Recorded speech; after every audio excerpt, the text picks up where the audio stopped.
Drinking water, capital outlay. I Let's see think here. I Yeah. think we're live. Be careful what you say. No takebacks, Mr. Lowry. Well, I was looking through this 5-year capital and I was trying to look for, Man Shack dedicated funding. I don't see it. They must have it under some other word or something or another. But anyway, hey, we're live. We're live again. Show number, what is this? 192. The next Tuesday, Aftermath. Gluttons for punishment, I say. Gluttons for punishment. Yes, So we've what is taking on? a beating 192 plus times for the citizens of Bossier. And we just keep on ticking. Keep on ticking. Taking a licking, Anyway, keep on ticking. All right, so what are we going to talk about tonight? yeah, that was my $1 million question because I have no clue. I I feel mean, like I am just on cruise control here and I have no idea what's going on. well, I'm about the same way. I mean, after two two shows, back to back weeks where we had some very serious information to share. I mean, that takes a lot of energy, and we've gotten a lot of good response from it. They have been two of our more popular shows. We've gained followers throughout, so we appreciate all that. And well, again, we're back. Yeah, so I think what's on tap, and I don't even have the notes in front of me, but I think what we have on tap is what's this? You got the little notes on our little cue card there in front of the show. Personal Oh, attacks. What's that yeah. about? Maybe I should read what I have on the screen. Well, during the Charter Commission meeting that they had yesterday, make sure I got my days straight, which I did not attend and I didn't watch it streamed live. We have gone back through it, but it was mentioned about some personal attacks in there. And that's it wasn't a whole lot really, honestly, worthwhile at that particular charter meeting. I mean, I encourage everybody to go watch it, but we'll point out a few highlights. And one of them was that, apparently there were some personal attacks and there was some discussion about that. Not much discussion, but some discussion about it. Well, yeah, Speaking and of speaking of personal attacks, before we get the comments, did Kara poke you in the eye? what makes you say that? Oh, your eye's bloodshot. Maybe, maybe. No, look the other way. As long as you look Her, that way, you're okay. Yeah. her, Okay. what do you got? Like eagle eyes? What the heck are those? Are those I like binoculars on your head? I have to pay attention to these sorts of things. I'm the video and the tech guy. The details guy. I mean, look, okay, I Did you can't tell a backtalk lie. her? Did you backtalk her again? Look, I went to bed. I had clear vision. I didn't have any deficit. I woke up and apparently I'd been beat in my sleep. Oh, I, that I wouldn't doubt. She I, probably tucked you in and got busy with the skillet. I woke up and I mean, I got blood pouring out my eyes. So the only thing I mean, you know, Yeah. if somebody See, wants to do an investigation, Kara is not being nice to me. all right. So she put the truth in the comments here. But She, wait a she minute. said Here's he the got evil sassy. I thing. knew it. Here's the evil thing. Then she shows up at the side of the bed with a fresh cup of coffee this morning, and then it's like, "Oh, darling, what's wrong with you?" She probably said it innocently too. What's wrong? Gee, what's wrong with your eye? I mean, good grief. I mean, this is like a bad version of Throw Mama from the Train or something. Well, I I've never understood the what I call the lifetime movie syndrome. Do you know what that is, Duke Lowry? What is that? Well, I don't know about your wife, Kara, but my wife and a lot of ladies like to watch the Lifetime movies on the Lifetime channel. And usually it's, some woman that has a bad marriage, gets the fool beat out of her, and then she ends up killing her husband or shooting him or something like that. I've never really understood that because, guys that abuse their wives, which they should never do, because you have to sleep. And when you go to sleep, your wife can just as easily tuck the sheets in real nicely and go get the skillet and beat the fool out of you. I mean, why would you risk something like that? So you're telling people they should go watch Thelma and Louise or something like that. Thelma and Louise is good. Y'all should go back and watch that. Remember, we had a starring role and didn't even know it. That's right. All right, guys. So Uh, We're going to cover a little bit about the Charter Commission. There were some interesting things that took place, there that yesterday. You had a city council meeting today. There was a few interesting things that took place there. A little boring, but things you need to know. And Right. we'll talk and give a little bit of update on the term limits lawsuit, or the end of that, Right. and the beginning of this new stage of this term limits battle. And you went to the Cypress district. There was something. There was an auction at the Cypress district. Well, they're going to have an auction. They've apparently got some, unused, no longer used equipment, some vehicles, and all that sort of thing that they've been paying insurance on and whatnot. And like they were taught, one of the things they were discussing was I call it the Rangers trailer. There's that trailer when you go past the gate right there. I think it's on the left going past the gate. That, like, I think John Oswick said nobody stayed in since like 2018 or something. And it's like a brand new trailer sitting there. So anyway, they were talking about all that. So they're going to have some things up for auction. So, and they discussed a few other things I'll mention after the break and after we get to it. Yeah. Hey, there's a couple of things we need to talk about. We got a little bit of a report on some issue pertaining to the school board and school system. Maybe I shouldn't say the school board. I mean, it's such a big thing. The school board, the school system, the school system. Right. Something to talk about there. A few other little interesting tidbits, and I think we ought to go ahead and go to break because I'm thinking we're not flowing across all platforms. I didn't get a notification on Facebook, but I think we should go ahead and go to the break. Well, yeah, I know we're on Facebook because some of the comments are coming in there. I guess I'll have to check and see about YouTube. But yeah, as folks, y'all know the drill. We're gonna hit the countdown and our little intro. That takes about 3.5 minutes. Tag and share this out. Let everybody know that we're online. Tag some friends and all that sort of good stuff. And we will be right back. A lot of the back office on the politicians that they think walk on water, they would be shocked. There's an old wound from a knife in my back that just is giving me heck lately, and it's just really irritating. So I have to kind of wiggle around a little bit. Well, I've not heard my name in stable or Baton Rouge in stable in the same sentence in a long time. I titled it "A Shot Across the Bow of the Good Old Boys." Just, they feel helpless, they don't feel heard, they have nowhere to turn. Some Republicans as well believe that government has the answers. And let me tell y'all something. I don't know anything government does well. Nothing.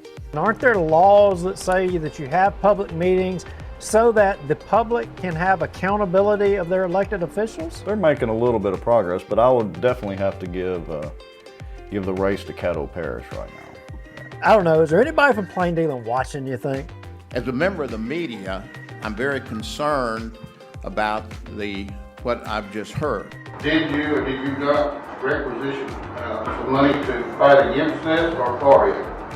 We hired a lobbyist, and it cost us $15,000. We were opposed to HB 630. So for this week, folks, the cockroach of the week, according to Bossier Watch and Duke Lowry and Rex Moncrief, is Raymond Cruz legislative assistant, Allie Feaster Smith. Thank you, Allie.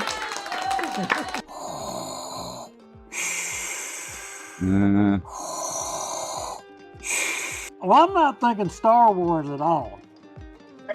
I'm thinking zombie apocalypse. No way, it was not David. You know it wasn't David Montgomery. David ain't gonna jump off in there with Chris. He ain't gonna do it. He'd as soon spit on him as he would even look at him. Man, this is a Mickey D's Krispy Kreme week. Didn't you know? Who's paying y'all? And if you're driving on the roads, are you safe? It's on the road, yeah.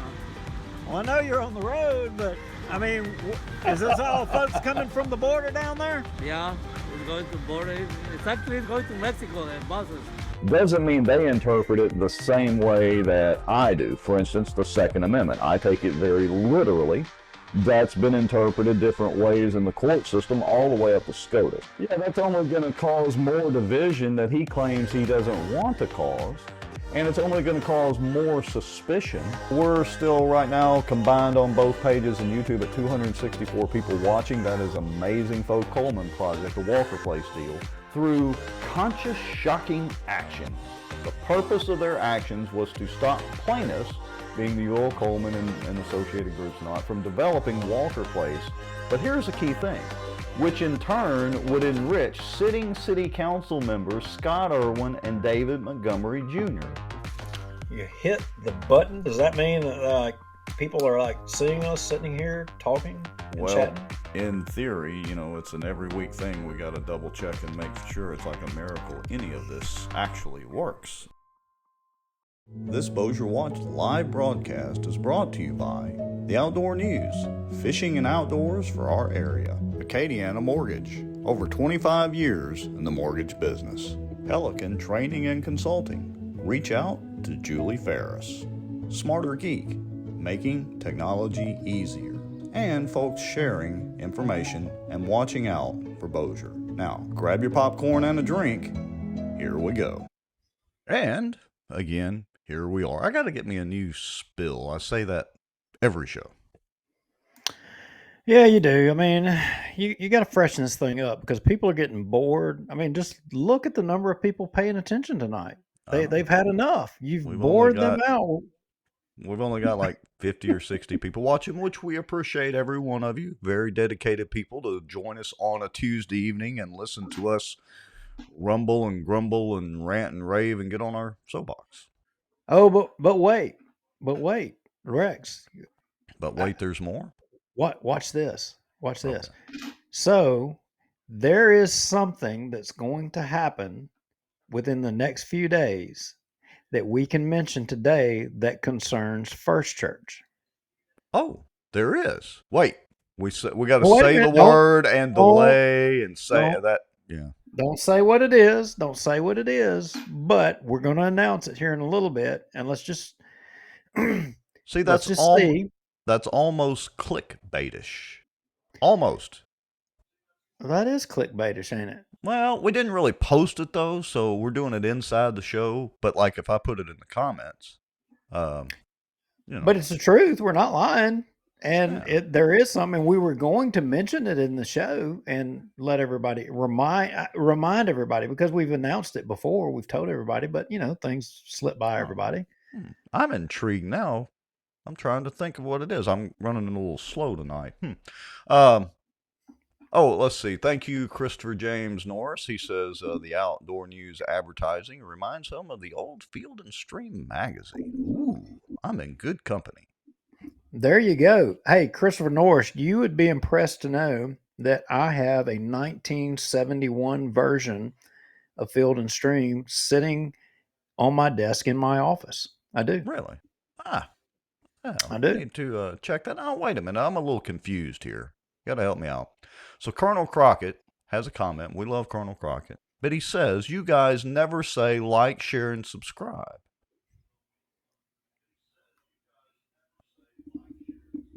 Crickets. Do I have a crickets? Yes, hold on. I don't think that's the case, Colonel. I'm going to have to disagree with you on something. Okay, well, here, let's do it this way then. We would like for everybody, number one, I did just put this in the comments, and you've seen us post about this, and we kind of soft mentioned it. Everybody, when you get a chance, you can even do it right now in the middle of the show, just come back. Go like and follow Louisiana Watch if you haven't already. Just search YouTube for Louisiana Watch. You'll see the blue logo and all that kind of good stuff. And we've already got some shows, but we're about to breathe new life back into Louisiana Watch. So go like and follow Louisiana Watch too, and we'll share it out too. I've got to share with everybody. Y'all know a little bit about the term limit saga, but I got to tell you, I have had an epiphany. Oh, really? An epiphany? I have. I think I have figured out why Bossier City fought the term limits, battle. I mean, I know why they fought it and why they so strenuously objected to having term limits placed on them. Other than they're a bunch of arrogant, well, I'll be nice, they're a bunch of arrogant folks. Well, it's that power trip thing. But no, the real reason is, did you know that there is a term limits retirement home What? for politicians? Uh-oh. Sounds like I need to make sure I got something queued up. But no, I did not know. Oh yeah, you should have something queued up. But did you know Welcome that to there is a term limits retirement home for politicians? I Why? mean, No, I did not, Mr. Lowry. it is a legitimate thing, and I think out of fear of being sent to the term limits retirement home, I think some of them that's why they had the objection. Well, that may be true. So let me do the magic of changing screens here in just a second. Let me get this. Why is it not showing me a nice screen? Hold on. All right, hold on. I gotta get this going here. There we go. Okay. Had to make my screen play nicely. Dadgummit. Technical difficulties when you try to do this on the fly. There we go. Okay, let's is this Yeah, the see term limits there. retirement home? Yeah, and they even have interviews on here. I mean, y'all Oh. are gonna love this. Wow. All right. So let's play this and see what this is all about.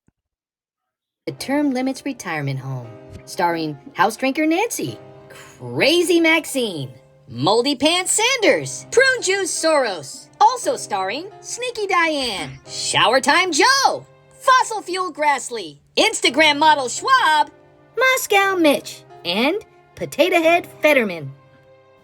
All right, guys, we need to come up with a plan to arrest Donald Trump. Page 45!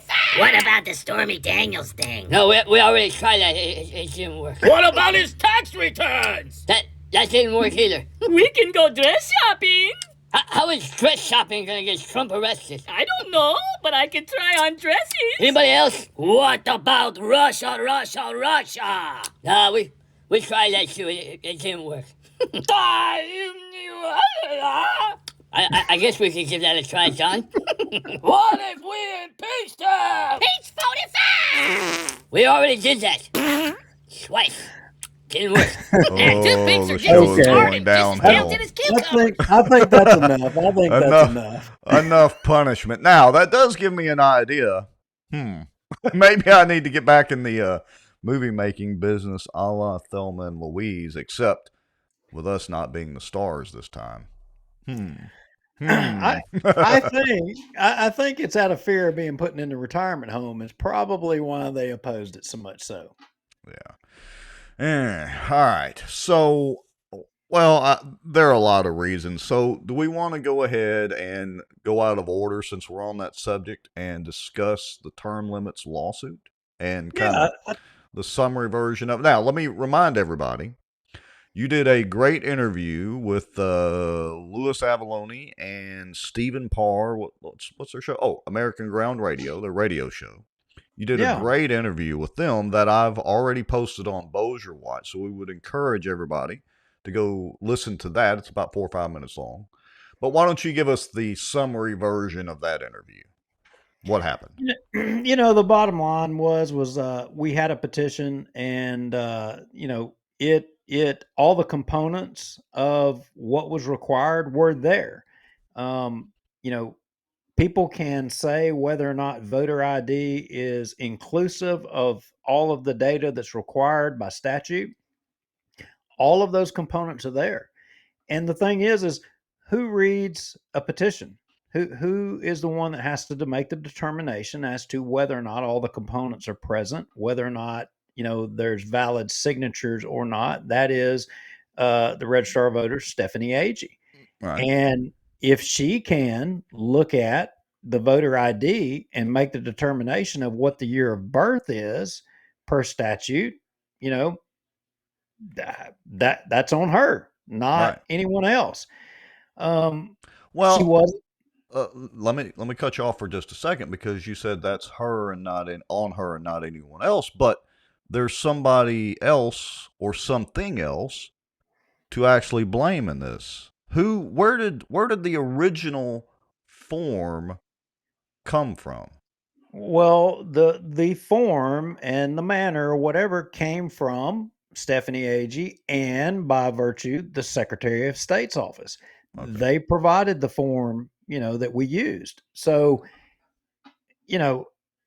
it wasn't that we just arbitrarily decided to, leave something out or what have you. I mean, that's what was provided to us, and we went with it.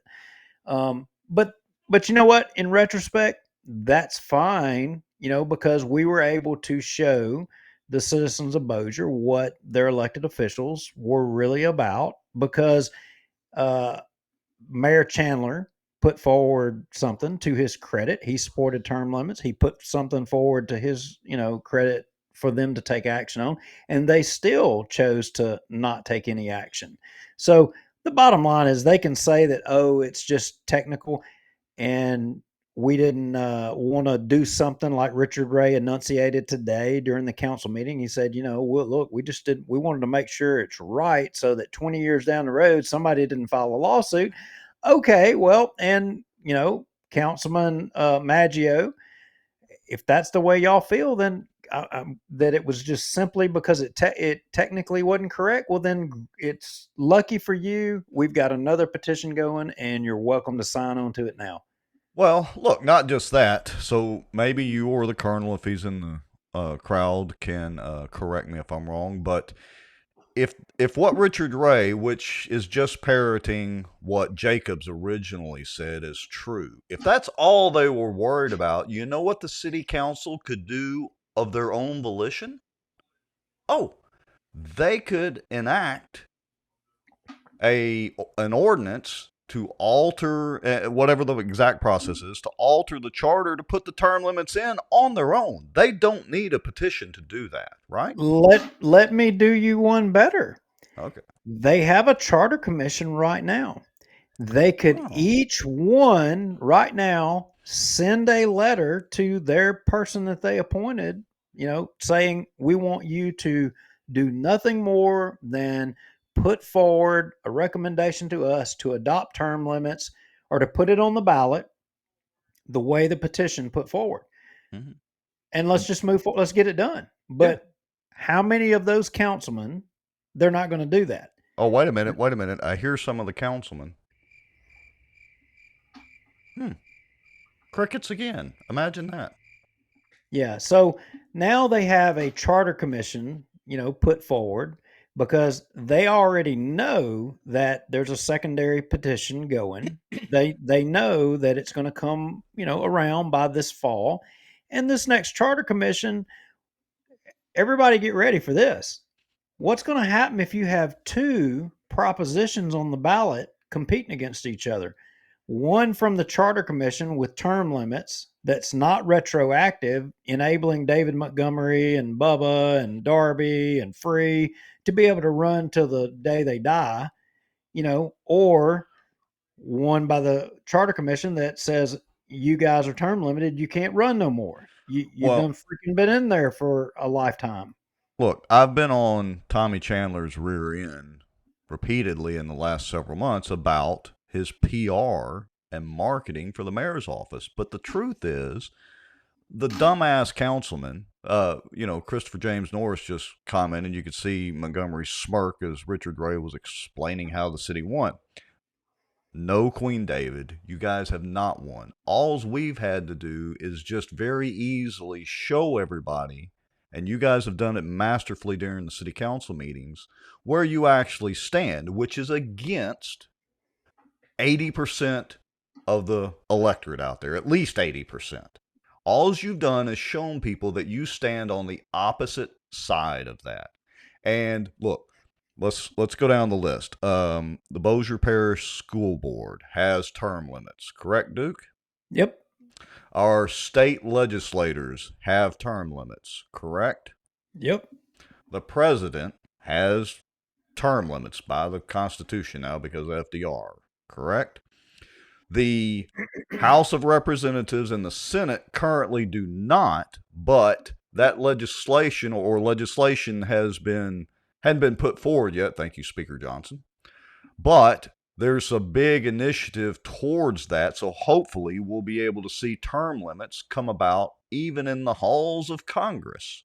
So it's not like term limits are some new thing that you have to do. So all you guys have done, Queen David and your ilk, is just reveal to the citizens exactly where you stand, which is against 80% of them. Thank you very much. We'll just keep running you through the mud. It's okay with Well, us. well, I think, and look, we weren't going to make this show, and we're not about his appointee to the Charter Commission, but I think she made, her position and represented, her appointee's position quite clear on term limits in the last couple of Charter Commission meetings. That she's Yeah, not she's not I don't think supportive of we even term limits. I don't think we even did we get to that last week? I think we may have touched on that. But look, Preston Friedley is in the comments here, so I'll put this one on the screen. He says 2 of the councilmen have asked us to put on term limits on the November ballot. Chris Smith and Brian Hammonds have sent the Charter Commission letters. If I remember correctly, and correct me in the comments, no other city councilmen have put forward any suggested changes or revisions to the Charter Commission at all. Now, and I think Tommy Chandler may have. Correct me if I'm wrong or right, Mr. Preston. Well, and I'm going to say this with all due respect to Mr. Friedley, but the Charter Commission is, I, and I don't mean this to be offensive, but I don't think they're going to be successful. They may end up generating a product that goes to the public, but I, I don't think they're going to be successful. Well, they're set up for failure. They're set up for failure. Yeah, that's. Now, I will say this, and I've probably mentioned it a couple of shows ago, that just from reading the tea leaves on the Charter Commission, I think it's probably split pretty much down the middle: pro-term limits, anti-term limits. Maybe leaning a little bit towards the term limits side. So we're lucky in that respect. But look, they set them up with no budget. I mean, they're literally in the Charter Commission meeting having discussions about not being able to receive email and how are they going to live stream and and all that. Look, and Mr. Preston, we've discussed this after the other meeting the other day, but you can live stream the thing for free. It literally takes no budget. At the very least, y'all can video it. All it takes is an iPhone or an iPad. You've already got a speaker system that Mr. Jeter has agreed to bring, and Richard Ray agreed to use city resources to make sure they had audio at the town hall meetings. But my point is, they we all know it, but they put the Charter Commission together for a dog and pony show. Yeah, that's that is absolutely correct. It is a counterbalance to the term limits effort, and that's the first movement that has taken place in Bossier City government in quite some time. It's for the most part been the Montgomery show, and the other councilmen up there can say what they want to say, but that's more or less what it has been. And I'm going to go ahead and say it ever since David Jones left. The only check and balance to to David Montgomery has been David Jones. And when David Jones left, David Montgomery has had free reign ever since. Yeah. And I mean, look, to Chris Smith's credit and Brian Hammond's credit, they're a little bit of a counterbalance, but they're still trying to kind of get used to the show. Hey, I want to mention something else. So Jeff Sadow's watching in the comments. Jeff, I had a thought, so I'll just announce it on the show because I don't care one way or the other.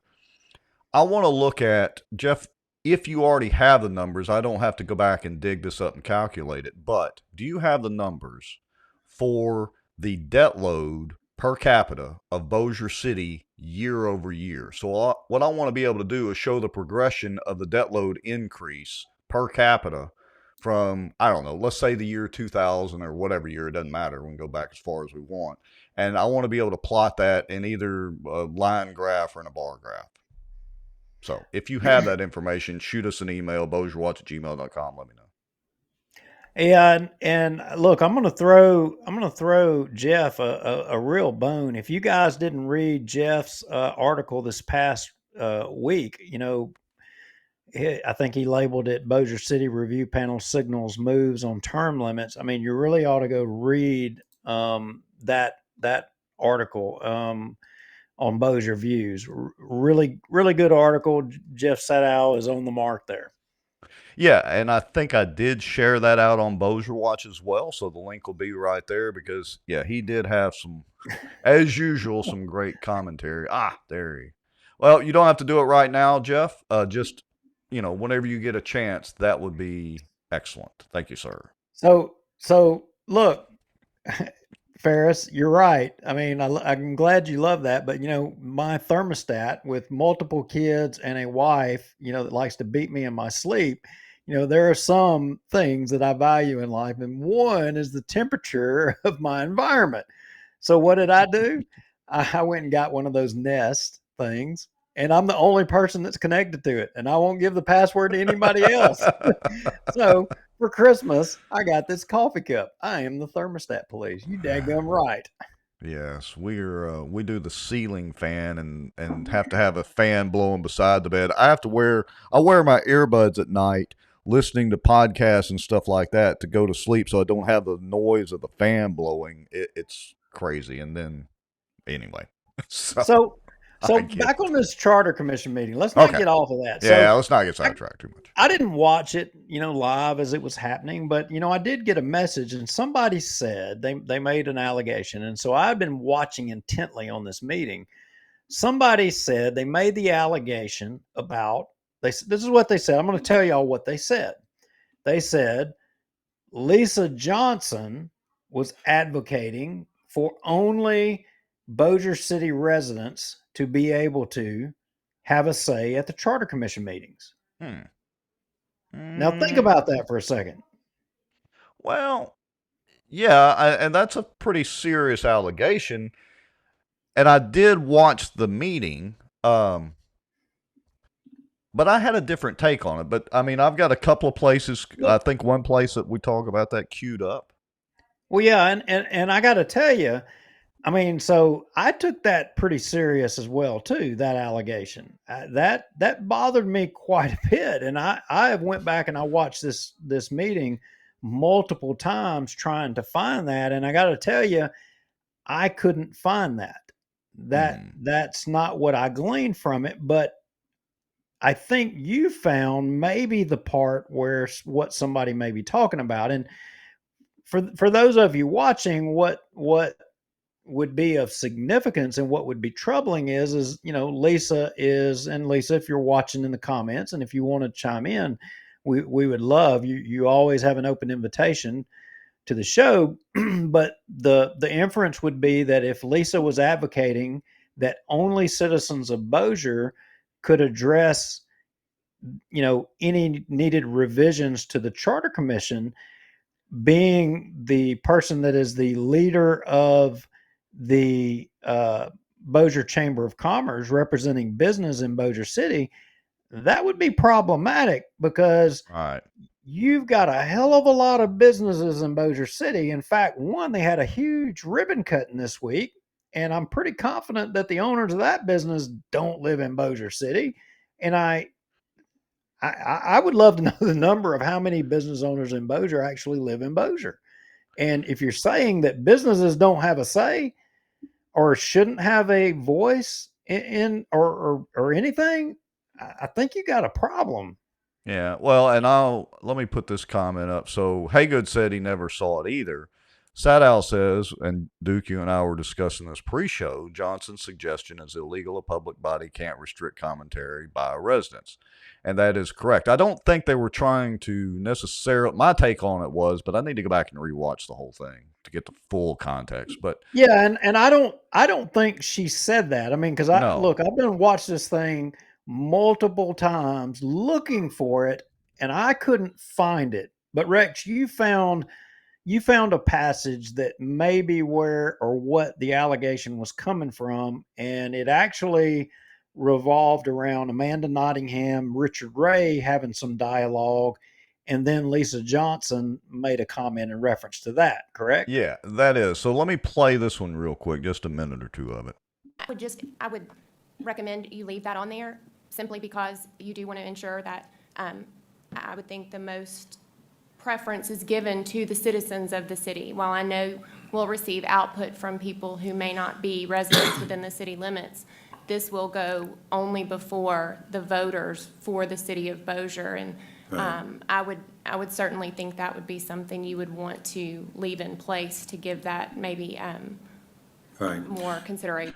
All right, so I'll stop it right there. So Amanda's got a good point. Is that if the city council actually does what they're supposed to do, and let's say the revisions get put in and it goes before the voters, the ballot will only be for actual residents of Bossier City, but they should absolutely be able to receive input from people that are not necessarily residents of the city. They may, live in Benton. They may live in, Shreveport or wherever in Caddo Parish or wherever that is for that matter. Well, I mean, look, the bottom line is there are a lot of stakeholders, and we were just discussing business in Bossier. And, again, that allegation about Lisa Johnson, I can't find it to be, valid. I mean, and I really didn't even get the warm and fuzzy that she said, she was agreeing that I didn't get the limiting people to speak. I didn't get that. I think that allegation is false. But with that said, the bottom line is there are stakeholders that are not residents of Bossier, like it or not. Yeah, at the end of the day, the citizens of Bossier, you're the ones that are going to vote on it, as is the way that it should be. But business owners and other people in Bossier Parish or stakeholders have a say. I mean, look, Barstow Air Force Base. What if this charter commission comes up with something so egregious that it's offensive to Barksdale Air Force Base? Should Barksdale Air Force Base not be able to have a representative to be able to say, hey, you know what? Here's what we think. I mean, that's an interesting question. Maybe you can answer it or somebody in the comments. So I had never thought about that. Is Barksdale considered part of Bossier City? I believe it is. I think it is calculated into our numbers for population wise. Well, and as legislatively, it's considered part of Doty Horton's district. But what city councilman represents Barksdale? Does anybody know that? Sadow? Barry Butler says yes. Who's the city councilman for Barksdale? I mean, I just now thought of that, and I don't know off the top of my head. Let us know in the comments. I've had a mind blank here. All right, so look, I've got Lisa Johnson queued up. Let's listen to her for just a minute. This may not be the part of the discussion where they're talking about the residents, but let's see what she has to say for a second. Not necessarily town halls, but media open-ended things where the community does ask questions.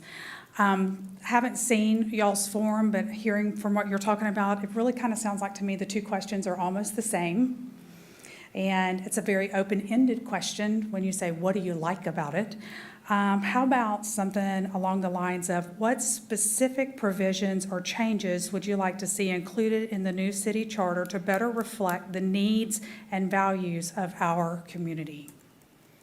That could be question number 2, I guess. So because you're looking for specific recommendations for the review charter committee, which is whom you are, to then consider from the general public. All right, so she wasn't talking about it right there. She was talking about having more narrowly focused questions during the town hall meetings. And I agree with that too. A real open-ended question, somebody could get down the weeds because they have potholes in their street or something like that. And that's not really under the purview of the Charter Commission. Yeah, but to the allegation, look, somebody made the allegation to us. Maybe it was, clickbait in tech terms. And I think we rooted out that it's not accurate. It didn't happen. I don't think it happened. I've watched it multiple times. I haven't seen it. Maybe you've seen it, Rex. And if anybody else can watch it and point to us the timeline, we'll point it out. But I don't think the allegation is correct. No, I don't remember it being in there. But again, we'll go back through it a little bit more. So I do want to jump up to one deal, and I'm actually, shocking, I'm actually going to give Juliana a little credit. She did have some input today during the meeting. Did you know that, Mr. Lowry? I did, and I noticed that it wasn't at her prompting. It was actually at the prompting of the chair. But Yes. yeah, so All right, let's hear from Juliana. I would like to first make a motion to limit comment at these meetings to 3 minutes. All right, I have a motion. Do I have a second by anybody? Second. Seconded by Ms. Whitman. All right, any I have a discussion? question about that. So Yes, the ma'am. 3 minutes, is that per topic or per meeting? That Per would, topic. if I may, that would be, because it is a public meeting, you would need to allow a period of public comment on any agenda item on which action is going to be taken. Right. So And we can so it do would that be for per our, and item. that'll apply both to us at our meetings here, but it'll also be a guideline that we'll try to follow respectfully. All right, so I'm going to stop it right there. So let me set this up. She didn't, this is going to sound strange after last week's show, but she didn't just throw that comment there out of the blue. You are correct, Duke. Preston had kind of prompted her for that because she had an issue with, he reminded her she had an issue with that at the, I think it was the first meeting or whatever. So she didn't just come up with that out of the blue. He did prompt her, and oddly enough, I agree with having some sort of time limit. I guess 3 minutes is fine for people to speak on a topic. You know, and again, Preston's been real good as the, chairman or whatever of the Charter Commission. You know, it's not like he's watching stopwatch and at 3 minutes exactly, you got to go sit down. So anyway, just want to throw that out there. They did vote to limit the comments to 3 minutes during the official meetings. And then she did make a motion that they limit the town hall style comments or the town hall style meetings to 3 minutes as well, just to give them some kind of guideline. And I kind of agree that they need some limitations. So there, I said something nice about Juliana. yeah, Larry Hawkins is overachieving. He just sent I'm not putting that all comment kinds on of crap. you. Right. But anyway, thanks, Larry. Yeah. And Val Baker, I'm not tracking everything that Val said, but the last thing he said, no, they didn't. Anyway, I'm off in the weeds. Yeah. So, look, that was the only thing constructive that I saw came out of the meeting today. I mean, look, I think all of their intents may be good, and but the long and short of this thing is this thing is going to drag out forever. Well, They're trying to rewrite the Constitution to the United States. It almost seems like. and it's interesting because as I was watching the meeting, I put in my notes this comment, and then they did address it. I think Vicki Whitman started that conversation towards the latter part of the meeting, but basically, I mean, they're now, 3 meetings in, and they haven't even really talked about the charter other than term limits. To me, they should already be in the process of just going down the charter section by section, or taking a couple of sections at a time. Again, I think she's the one that mentioned that in the meeting yesterday. But they should already be going through that and looking for whatever things to correct. And because right now, no offense, Preston, but y'all are just spinning your wheels and literally blowing hot air, wasting time. I mean, some of this you got to get the logistics down. I understand. I appreciate Right. them taking their time and methodically. I mean, Right. they were breaking down saying how we were going to go over chapters, of the charter and changes that need to be made and doing homework. I get being methodical, but look, time, the most valuable thing any of us have in life. I mean, they're whittling it away, and I just don't know how they're going to get through this process with I'm going to say some of the limitations that they're putting on themselves. I don't know how they're going to get through that. There's no way. I don't know that they can do it in 18 months. I really don't. I don't think they can accomplish what they want to accomplish or what they envision in 18 months. Maybe I'm wrong. Maybe they'll prove us wrong. And look, well, I want to be the first to encourage everybody to attend these town hall meetings. Come hang out. I'm going to try to attend every one of them, even when they're not in my city council district. Doesn't matter. And so y'all come at least hang out, hear what they have to say, get your friends and neighbors to go. If everybody in this show got one friend or, one neighbor and one friend to go, we would have packed houses at all the town hall meetings, which would be good.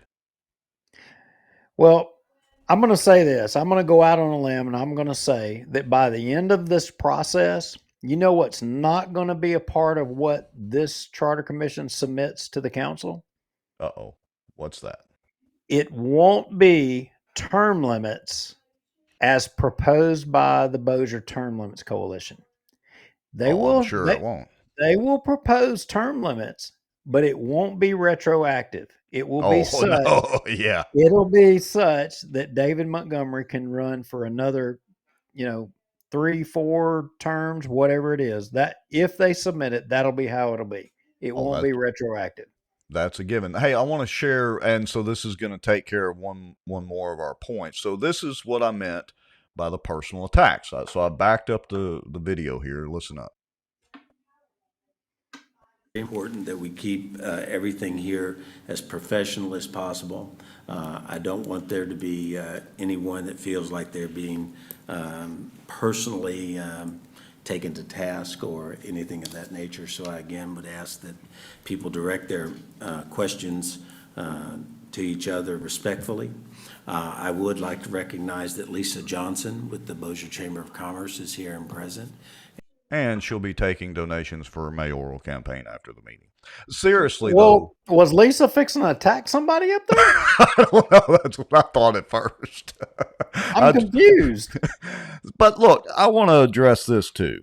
And I also want to say this. I really appreciate Mr. Preston's professionalism during these meetings. I think he's doing a bang-up job. Absolutely. Absolutely. I totally agree. Totally agree. And we're making light of stuff and joking or whatever, but yeah, I want to say he's doing a wonderful job. He really is.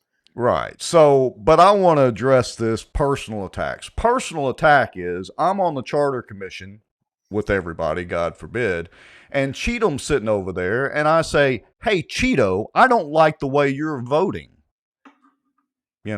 That calling him Cheeto would be a personal attack. Or former Mr. Amigo, that couldn't make it to be CAO. I don't like what you're talking about. That would be a personal attack. Just addressing somebody's views and who appointed them or whatever is not a personal attack. That is healthy discussion and debate. All right. Look, I just want I want to thank 2 members of this charter commission because within the last month, they have brought me up to speed on modern slang terminology, 1 being WASP and 2 being see you next Tuesday. Because we're getting an education. I ain't knowing what a WASP person is, and I ain't knowing what a see you next Tuesday. I had no idea. I mean, you guys are bringing me into the 2nd century, 1st century, whatever. Y'all are bringing me up to speed. Thank you very much. I guarantee you we will not get this kind of education watching school board meetings. We just won't. How ironic is that? If we did, they'd charge us for it. They probably would. Yeah, we've got something to talk about that. Don't let us skip over in the notes about the school board and charging. That's worthy of a rant and a soapbox. All right. So anyway, that's the personal attacks portion. So I'm going to try to keep up tonight and do some cute little check boxes for everything. Well, that is all I can take from the Term Limits Coalition. I mean, we made a mountain out of a molehill there, but are we going to stay on Bossier City before we get to the school board? Let's see. And, I called that the early AM Charter Commission. What was it? 11 o'clock? It really wasn't early AM. So hey, the Bossier City Council, they had their meeting today, right? Right. And full disclosure, I didn't watch any of it. So you're going to have to put your saddle on and carry me through this. Well, the thing is I didn't watch all of it. All I watched was the end, and the end was basically Richard Ray giving the armchair of Judge Craig, putting the smackdown on the petition. But look, hey, to that extent, I want to say, look, everybody knows that me and Colonel Crockett had a leading role in the term limits movement, and we still do. There is still a petition ongoing, the Bossier Term Limits Coalition. We're still moving forward. In fact, as soon as, and we said it, and I know I'm going backwards here, but I think this is the time to do it. You know, we knew as soon as we knew that Bossier City was going to contest the petition that we did, we went ahead and we started another petition. I mean, in fact, even before we realized that there was an argument that they would make, fighting it. I mean, we didn't have any illusions that David Montgomery and Bubba and all the good old It's just boys were gonna going to give up fight. and enact term limits. Yeah, never. No, We never. we had plenty of these discussions during the process of the signature gathering, which again, you and Colonel Crockett did the vast majority of. We had these Yeah, discussions. no surprises whatsoever that they did what they did. And look, going forward, we have no illusions as to how this whole thing goes forward. But, here's the thing. This next petition, guess what, guys? Everything is going to change and going to be different. And we are well on our way. I would tell you that in compared to the first time around, we're a whole lot further along than we were the first time around. And anybody that wants to be on board with this, here's the thing. The first time around, they didn't think we could do it. Guess what? Bam. Yeah. Showed you could do it. And now the second time around, guess what? They think can't do it again. They think, they can't do it again. They did it once. They put a lot of effort in it. There's no way they can do it again. Well, but we've got what aim higher. The last time we kicked them in the shins, we're aiming about 6 inches, maybe 8 inches, a little higher this time. And there's more shots to come. Even, let me say it this way. Even once we submit all of these signatures on this next petition, very soon, I might add, and okay, for those of you that don't like curse words, stick your fingers in your ears. So when we submit this next petition with the signatures and the shit show begins again, you know, oh, they're not going to cry uncle and give up the second round, Duke? What do y'all think they're going to do this time? I mean, the gnashing of teeth and the squealing will begin again, or do you think that they're just going to say, "Oh yeah, well they got the year of birth on it this time. We're just going to give up, take their toys and go home. We're just going to pack it in, boys. Good job. Y'all did good. Look, y'all beat us. What y'all think?" It's like we talked about with the Cypress District stuff and prying Robert Berry out of there and da-da-da-da-da. Look, it took a decade for all that to get screwed up. You can't fix it in 10 minutes. It's taken, what has Montgomery been in there now? 20 plus years? Yep. We can't fix this in like 2 minutes. So this is an ongoing process. It is part of the battle, and we appreciate everybody that is volunteered and signed up at bossiertermlimits.com. There's a green help button. Click that. That lets us know to reach out to you. So we do have a list of people started. Whether you're going to sign the petition, whether you're doing that, whether you're sharing the posts on social media, all of that helps. And here's the thing, guys. It's not a matter of if we're going to win. It's not a matter of if we're going to get the signatures again. We've proven once that we can get them. We're going to get them again. It's coming. The only question is whether or not those of you watching, whether or not you're going to continue to stand on the sidelines or whether or not you're going to get on board and your name's going to be a part of history of changing Bossier City. That's the only question. You either want to be a part of this or you don't want to be a part of it. So let's point out a couple of things while we're doing the cheerleading session for the Term Limits Coalition. So Michael Ferris, he and his wife Julie have been longtime supporters of the show, and so we Yep. appreciate that. So you can stop by Pelican Training and Consulting. That's at 1900 Rossi Lee Drive. They got a little suite that's kind of back there towards the back, Suite 7000. You can sign there. You can sign at Acadiana Mortgage. Duke, what's y'all's address? 1017 Benton Road, where the big old stinking sign that was bent and blown over by the wind that I haven't been able to fix. So, if there's some legislator that has a complaint about the atrociousness of the bent sign, I mean, by all means, I'd love for them to come by and help me bend it back straight, but I hadn't been able to fix it yet. Yeah, 1017 Benton Road, Acadiana Mortgage. And if you need a home And loan, by all means, stop by and see us. perfect. Okay, and then also you can go by Crown Indenture Solutions and forgive me, Haygood. It's I can't Ryan remember the Haygood. Yeah, address. that's Yeah, his Ryan name. Haygood. So can't remember the exact address, but it's over there on Airline Drive, just past the tire place. If I remember right, before you get to the railroad tracks and Trejo's and Two Johns. They're on the opposite side of Trejo's and Two Johns, but in that general area, go by Crown Indenture Solutions.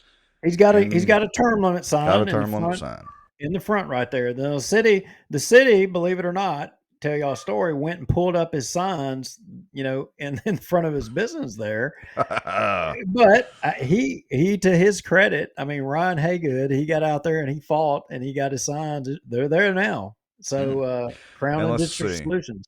Probably who else? Cheatham, does he have the petitions in his office? It 318 Realty in Sobo. He does. I don't know if he does or not. I don't think he does. I don't know, but I do know he's got papers. Him and his wife have petitions, and y'all can message them. He'll come Yeah. out to where you're at, and Brian Hammonds, even Chris Smith has petitions. Yeah, there we go. 2136 Airline Drive is Crown Indenture Solutions. Mr. Ryan Haygood. So yeah, there are multiple places to sign. If you can't find a place, just go to Bossier Term Limits on Facebook or whatever. Send us a message. We'll bring them to you if we have to. And look, even if you don't live in Bossier City, here's the thing. Once we get term limits affected on Bossier City, even if you live in the parish, by all means, come help us. Because here's the thing. Yeah. As soon as we get it done with Bossier City, we're moving on to the parish. Because in some senses, the city is not in as bad a shape as what the parish is. Right. And there is a lot of attention that needs to be placed there. And we're going to go for term limits in the parish as well, too. So yeah, the city is just a warm-up. Hence the name Bossier Term Limits, not Bossier City Term Limits, not Bossier Parish Term Limits. We're going for the whole enchilada. Yep. Eventually. We need volunteers. Message us. Come help us. All right. So, city council meeting today. Yes. So how did it go? Was it boring? Was there any fireworks? Anything to really report on? Again, we don't do the flower gardens here. We report the train wrecks. But what happened? Oh yeah, it was boring. There was no fireworks. But let's just lay this thing out. If you'll go to cut 9, and I think I've got it labeled capital outlay. Yes. Let's see. Screenshots. And let me drag this over here. And presto. This is a 5-year capital projects plan summary. So I'm trying to make it as big as I can. So what people need to understand is that, the mayor's office has to I think it's every year, they have to put out this capital outlay or put a plan together or submit a plan to say, here's what we're going to do. Here's the plan going forward in the future. And, while we don't have the video put together, I do know that our favorite colonel in Bossier went and spoke, and he made a comment in reference to how you're going to pay for this. I mean, now don't get me wrong. This is just a wish list going forward, and it doesn't mean that it's going to happen, but it was a legitimate point and a legitimate question to say you're proposing, $181 million additional spending, and you're already the most in debt per capita per citizen in the state of Louisiana. I think is accurate, and how are you going to pay for it? Was there any response to that, or just more crickets chirping when he got through? Well, I didn't see that part of the meeting. Oh, okay. So, our shortcomings there is that, Yeah. that We're it not didn't. totally prepared for tonight. Yeah, So, no. well, the Colonel's in the comments. Colonel, let us know in the comments real quick. Did you get any response when you asked the question just how, I mean, are they going to borrow more money? What's the deal? Are they going to give Jeff Sadow more to blog about with the debt per capita? Well, if you go to cut 11, there's a few points that we want to, things that jumped out here of proposals that all of you need to have on your radar, and you need to be, and interestingly, in my humble opinion, they're things that maybe we've broached in the past. And Wait a minute. Hold on a second. So first I want to put the comment up. Colonel Crockett says chirp, chirp. So no real response other than, well, they like to borrow and spend. But wait a minute. Am I seeing things here? What is this multi-purpose indoor sports venue? Well, yeah, 25 but million bucks. What is that? well, I don't know. Maybe a councilman, maybe people can elaborate on that. But I got another question. Why is it under the engineering section? Well, Ruttenbuck and all his guys are working pretty hard. I guess they need an indoor sports venue at $25 million, to stay in shape, to lift all the money bags that the city's handing them with their 30% pay raise. There, how's that, Duke? How was that? I'm wondering about fire and police pay in there. So any of you that are firemen and policemen, former brothers, I just wondering what y'all think about that. Oh, now, Duke, as soon, I'm sure that Ruttenbuck and his Manchac guys will have first dibs on, using the sports venue and lifting weights and all that, but surely they'll give the fire and policemen a discounted rate. I'm just, what? I'm going to point something out. Where is the fire union and the police union and where are those individuals affiliated with those public servants that can be politically active? Where are they in helping on term limits? That's a good question, because just remember, to those of you that may be watching that may be associated with the fire and police, just remember those same city councilmen that are generally against term limits are also against giving you guys raises again, not to, keep beating a dead horse too much, while giving Manchac employees a 30% increase, over 30% increase, if I remember my number correctly. I'm going to say this. I'm going to say that if you are a spouse or family member of a fireman or policeman, you should be advocating that, in one of the you know premier cities of Louisiana, which I would say is Bossier City. Why is it that our public safety can't be to the Southern average? Why can't they be to the Southern average? Maybe it's because your elected officials don't want you to be at the Southern average. Maybe they So, place a higher priority on a bridge to Benton or on a whoops, did I say YMCA? I didn't quite say it yet, did I? well, but our good friend Barry Butler and Colonel Crockett have both mentioned YMCA. I'm assuming they didn't use the acronym right there, but this is YMCA Part Due. Well, let me point out to you guys now. So I'm going to break a little news here for everybody. So the multi-purpose indoor sports venue. While I don't believe that this proposal that the mayor's office put out here for a 5-year capital projects plan to start next year at 10 million, 10 million, and then 25 all the way up to 27. I don't think that I do think that's a different deal, but here's what I will tell you. Sources say, oh, got my attention. Y'all heard that. That's that media keyword. When you hear somebody say sources say, that should make your ears perk up. All right, so say it one more time, and I'm going to hit the drum roll. Sources say that councilmen are being courted by the YMCA people again. This is like the village people all over. Well, yeah, it is. But look, I mean, if Montgomery, if the allegations and rumors are true that Montgomery is done, whether term limits come forward or not, which I'll believe it when I see it. But if the allegations are true, I mean, look, he's got to get one more big, expenditure in before he goes out the door. What better way than YMCA? What is the obsession with the YMCA? Didn't they end up built? Now, I'm trying to go back in time.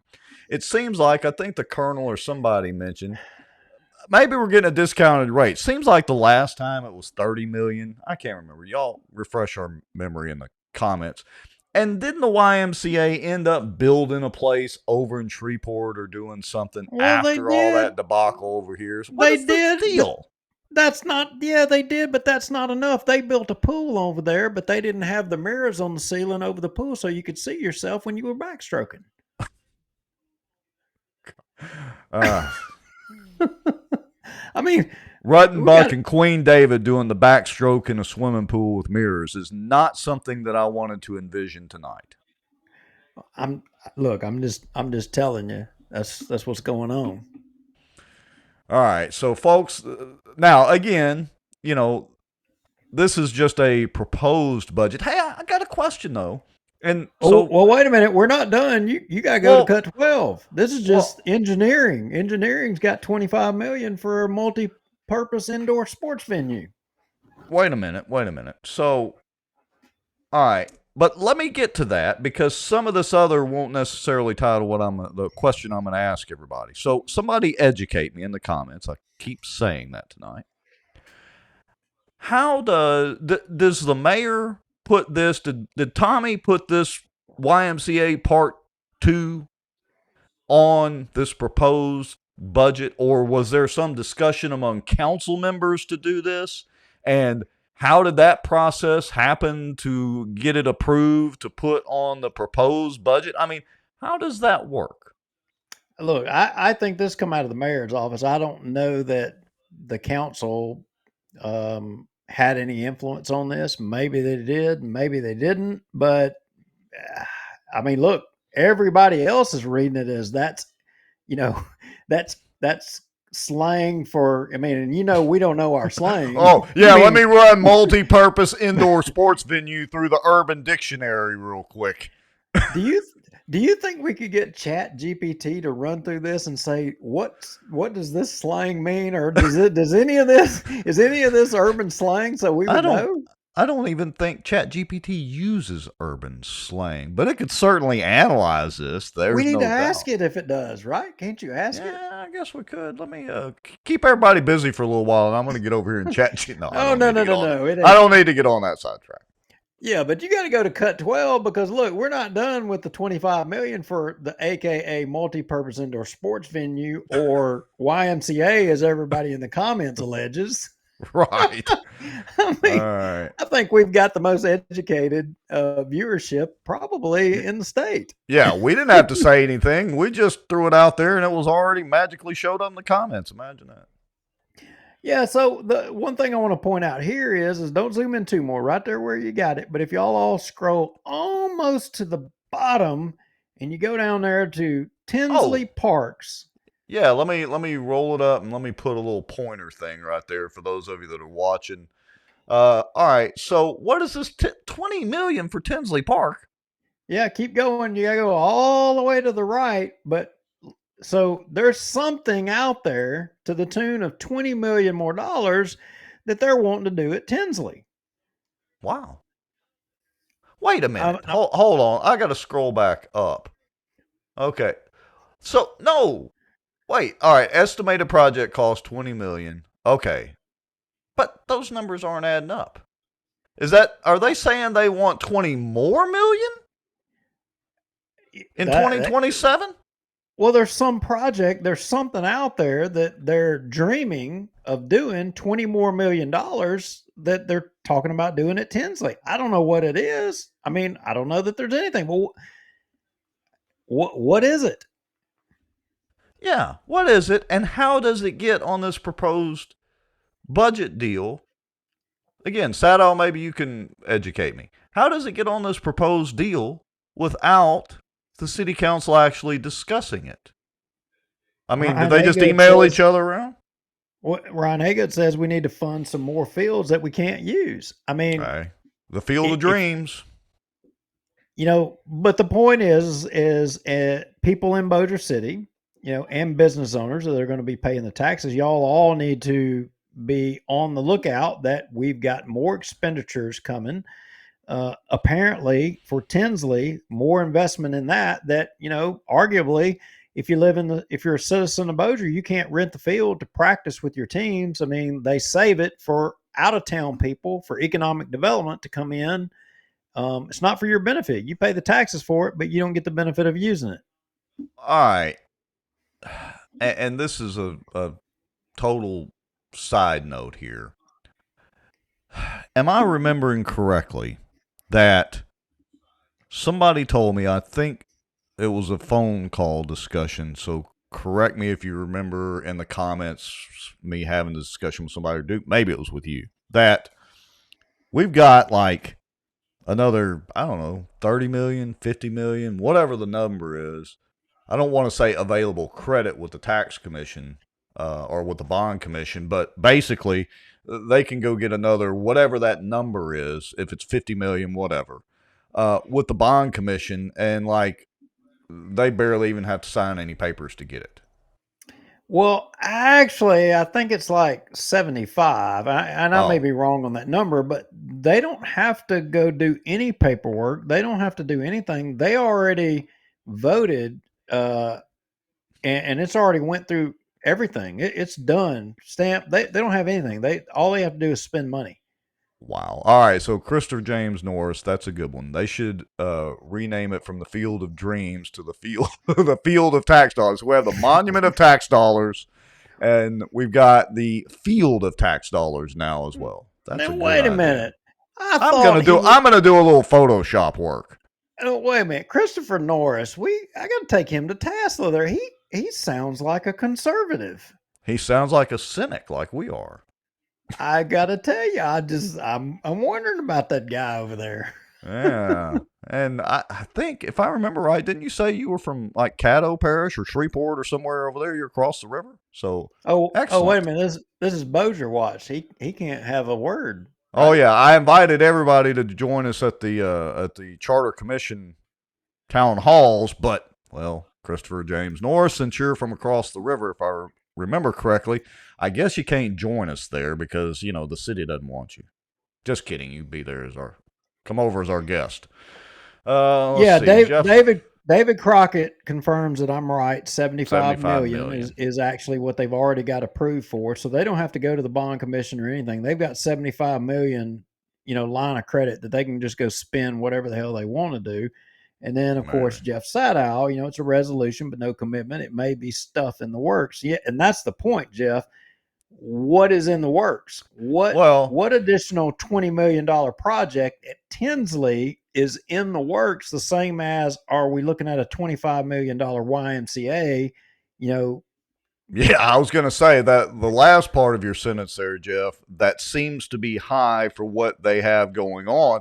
Apparently, you haven't been paying attention to the same Bossier City Council we have lately, because that would not be high for those jackwagons, to use your term, dude.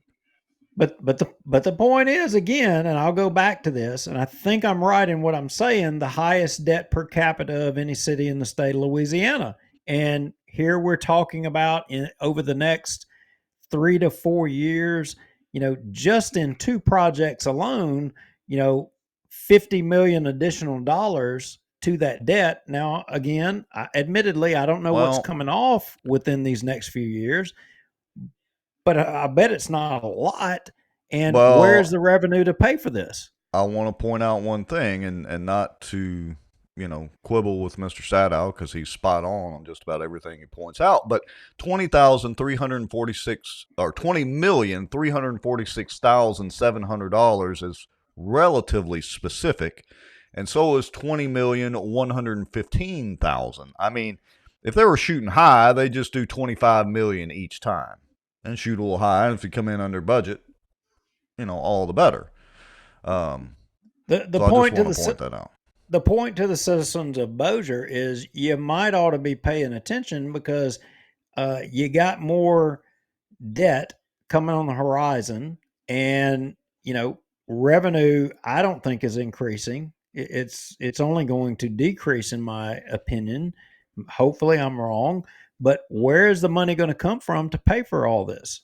Well, I mean, as you know, I don't want to beat another dead horse. I got to run that through Urban Dictionary too. But our friend Juliana at the evening charter commission meeting, said Bossier City is growing, and she was roundly corrected by Mr. Cheatham and multiple people, including me, that no, Bossier City is not growing. The city is not. The population is actually decreasing. Now, I don't know. Maybe the tax values are increasing as we build more homes and the population shifts, and maybe those homes are more valuable.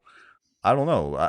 Probably, again, I hate to keep leaning on Jeff Sadow tonight, but maybe he knows if the tax revenue overall is increasing in the city versus the population decrease, or at least being stagnant.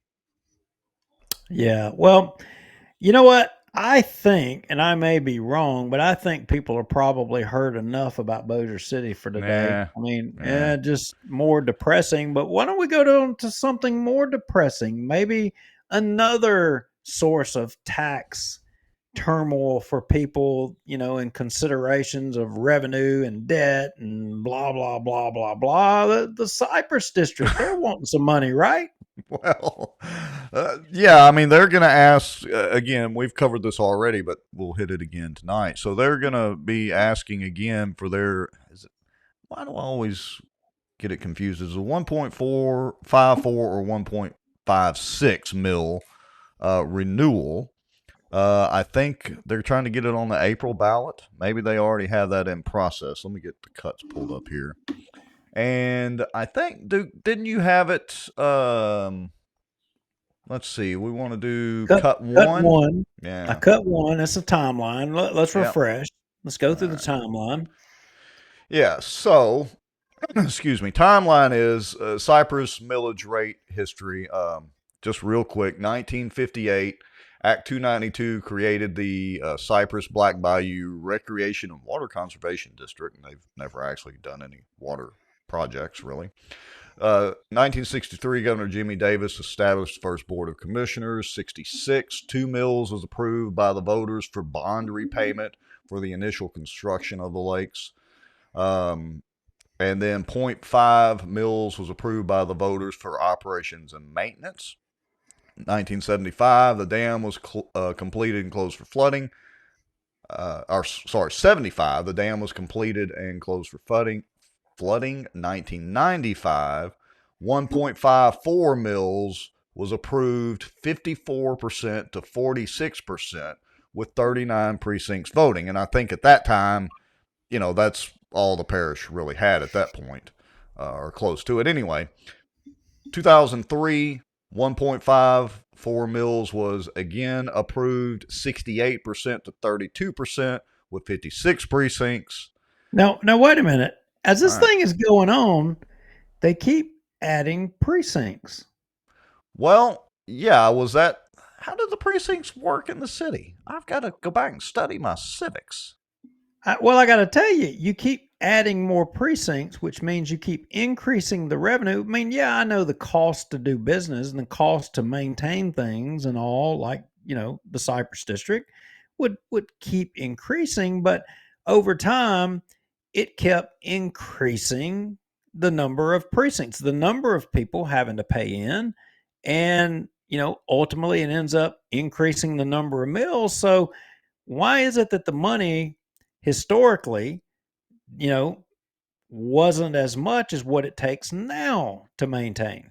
Well, that's a good question. I want to pause right there for a second because we had a couple of comments here. So Colonel Crockett says 2010 to 2020 census shows 2% population growth versus 10% in the parish. Correct, but over the past 4 to 5 years, Colonel Crockett, if you go look at the numbers, the shift has actually been a decrease in population in Bossier City. It's reversed the trend. And Jeff Sadow says, good question, offhand, probably a little greater increase in revenues than population.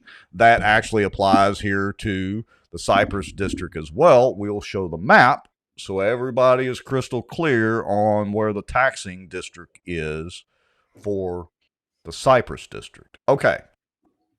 2014, the 1.54 mils was approved again, kind of squeezed back down, and the numbers there 57% to 43% with 65 precincts.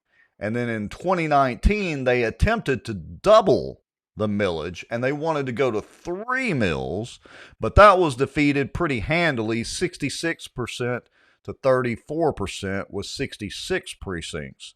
And I also want to say that was also the year that the school board attempted their 40% tax increase. And so that was definitely not a good year to try to do one for the Cypress district right in the middle of some of their shenanigans. All right, so there's a walk down memory lane with the Cypress district. So, who all in this new millage increase? I mean, I think in the next cut we will have the precincts. So you'll be able to see if you live in Bossier, you'll be able to see if you are actually in the district that'll be voting on it or not. Yeah, so here it is. I'll zoom this in, but you can see that it extends. I'll zoom it in as far as I can, but we have a copy of this on bossierwatch, and you can click and zoom in on it. I've also got a PDF copy there that you can download and then zoom way in on that if you need to. So forgive us. I've also got the precincts listed over here on the left-hand side in blue so you can see those. But as you can see, I'm going to kind of move around as best I can. This is a little awkward here on the screen. But it goes from north of Benton, pretty far north of Benton, stretches over to a pretty good bit of the east side of the parish, and goes all the way down into South Bossier. That's a pretty good chunk of Bossier Parish is under the taxing authority of the Cypress District. You're paying for that park, and you're paying for the $200,000 and $250,000 a year Caddo Parish lawyers, among other things. Well, the question is some people may say, why do y'all pay attention so much to that right there? I mean, because in the grand scheme of things, the money for the Cypress district, you know what, in comparison to the city, in comparison to the police jury, it's really not that much money in comparison. But it's the death by 1,000 paper cuts. Well, that's right. That's right. But arguably, and Rex, you may or may not agree with this, but historically, probably the government body that has been the most had the most disdain for the public has been the Cypress district historically, yes. Right? Yes, absolutely, without a shadow of a doubt. I mean, it's like the deep state on drugs. They hate you. They have. Yes. Now, in the past. Now, incidentally, there's change in the air, apparently. Yeah, I went to the meeting today. We won't belabor that because honestly, again, there was some discussion, but not a lot of it. But I will get that audio boosted because their audio up there still sucks. And we'll get that whole meeting posted so that you can list it. Paul Johnson, let me do a squirrel moment here. He says, what is the total revenue yearly for the Cypress district? I used to know the numbers off the top of my head. I've got their financials posted on bossierwatch if you just search for Cypress and scroll back through them. But I posted all their financials. It's about it varies 1.2 million, give or take a little bit per year from the millage rate. Another 250, 260,000 from the landowner fees and all that, and then the revenue from the park, but all that gets eaten back up, a lot of it, in the expenses of the park. So I've got all those financials posted. As a matter of fact, I've posted them for multiple years. But anyway, all right, so here's a millage calculation. And, look, I'm no tax guy at all, and I'm certainly no property guy, but this is a calculation that I got from using some information from Bobby Evanston, our Bossier tax assessor's office, back when the school board was doing their tax increase.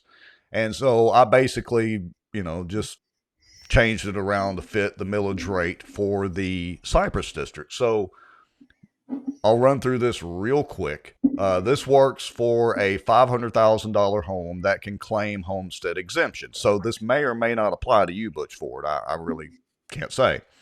But 1 mil is equal to $1. Sorry, I had to throw that in. Well, why would that not apply to Butch Ford? Well, I don't know whether he actually lives in Bossier Parish now or not. That's still not resolved in my head. Okay. And we hadn't talked about it in a while, so I had to throw it in. We haven't. We need to check on his update. I mean, maybe we could get Juliana to comment. I don't know. Right. But basically, 1 mil is equal to $1 in property tax levy per $1,000 of a property's assessed value. Blah, blah, blah. Basically, it's 1,000th of a dollar or 1/10 of a penny. And a penny, of course, is 100th of a dollar. All right. So for a $500,000 home that can claim homestead exemption, you take $75,000 off for the homestead exemption. That drops you down to $425,000. Then with the assessed 10% assessed value of the home that the tax assessor's office does, that brings it down to a $42,500 taxable amount. And $42,500 at 1.54 mils, so that's times 0.00154, that's $65.45 per year on a $500,000 house. And surely, Duke, well, if you can afford a $500,000 house, then you can afford $65. Right? Well, there you go. But what is the problem with that statement? As a conservative Republican, what is the problem with making that statement? Well, you can afford, because this has literally been made at the Cypress District meeting by Robert Berry himself. And I think, if I remember right, Jerry Fowler made a comment similar to that. Here's the problem with that. It's class warfare. Oh, just because you've got a $500,000 house, you can just afford this and go pay for it. It's only $65, but that's not the point. So I beg to differ that just because you can afford $1 million house, that you should necessarily be okay, with $130 or whatever the math would work out to.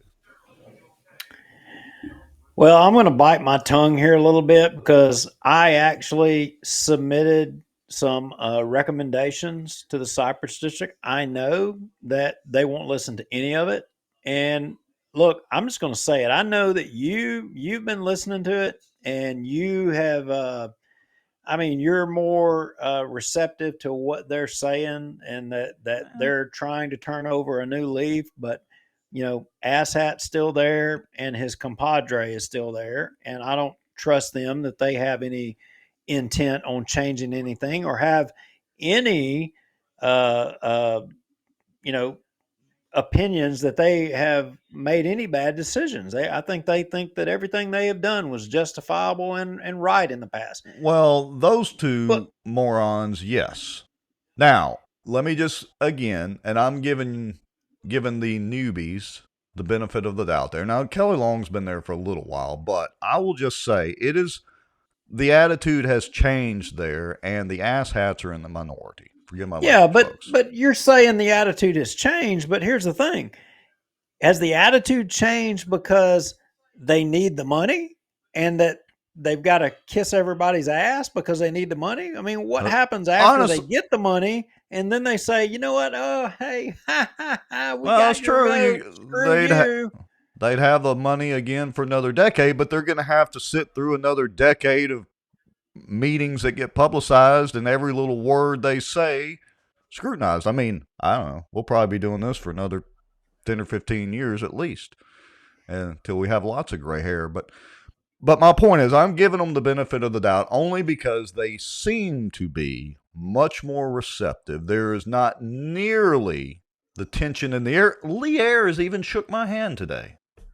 Yeah, well, that's all fine and good. I'm glad y'all are having a love fest up there and all, but I live up here, and Well, look, okay, I'm going to use this show and this platform for personal interest, right? So I can do it. Y'all can all throw a rock at me. I don't give a damn. we're But I amateur. live up here We're on the lake. amateurs. Do it. I live up here on the lake. I spent almost $20,000 on a seawall that's fallen in the lake because those jack wagons out there at the Cypress district don't maintain the no wake zones. So all the wakeboard boats and people come flying in here and cause my seawall to fail. And these asshats, the only thing they care about is getting their freaking landowner fee that, oh, by the way, they can just arbitrarily raise to whatever the hell they need to make up the difference of the shortcomings in not having enough money to an open budget that they have no checks and balances on. So they just hold all the people that live out here on the lake hostage.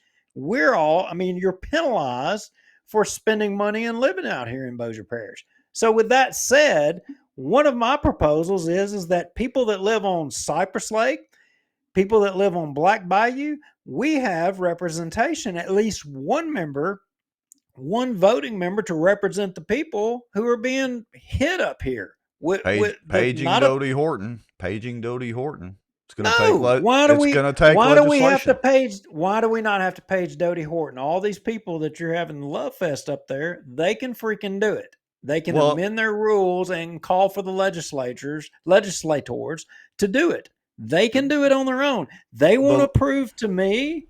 I'm not They want to prove disagreeing to with you. me that they're sincere. They need to take it up on their own, and they need to do it on their own. Here's the easy Not way. Dodie Horton trying to force them to do it. Prove to me that you're sincere. Here's the easy way to do it. No, you're perfectly justified in your rant. But here's the problem is it would take legislation to do that, except if Asshat goes ahead and resigns, that seat becomes open and he's appointed by the town of Benton. But if he resigns, then the board members get to appoint somebody, which could be somebody from the lake, and then at the next appointment time for the city or the town of Benton, then you or whoever, wants to do it could do it. Now, I will say Rodney Madden lives on the lake. He lives right there between, if I remember right, between Mike Collier and Renee and David Hall. He's already on the board. Right. He's appointed by the police jury. Right. But I'm just saying there needs to be, because Rodney Madden ain't going to be here forever. Right. But if you're going to set, most people may not realize this. For the people that own, and I'm not begging for sympathy from anybody up there. If you live on your own property on any of these lakes, they hit you for additional fees and monies, and there's no limits to what they can. In fact, they talked about that if all of you out there, here's what you need to know: if all of you vote against this millage renewal, guess what? Whatever that shortcoming was, they're just going to put it on all the people that own land regarding the lake. That was one of the allegations that was made to us. And so how, and oh, by the way, none of these people up here have a say. That's not right. Taxation without representation. That goes back old school.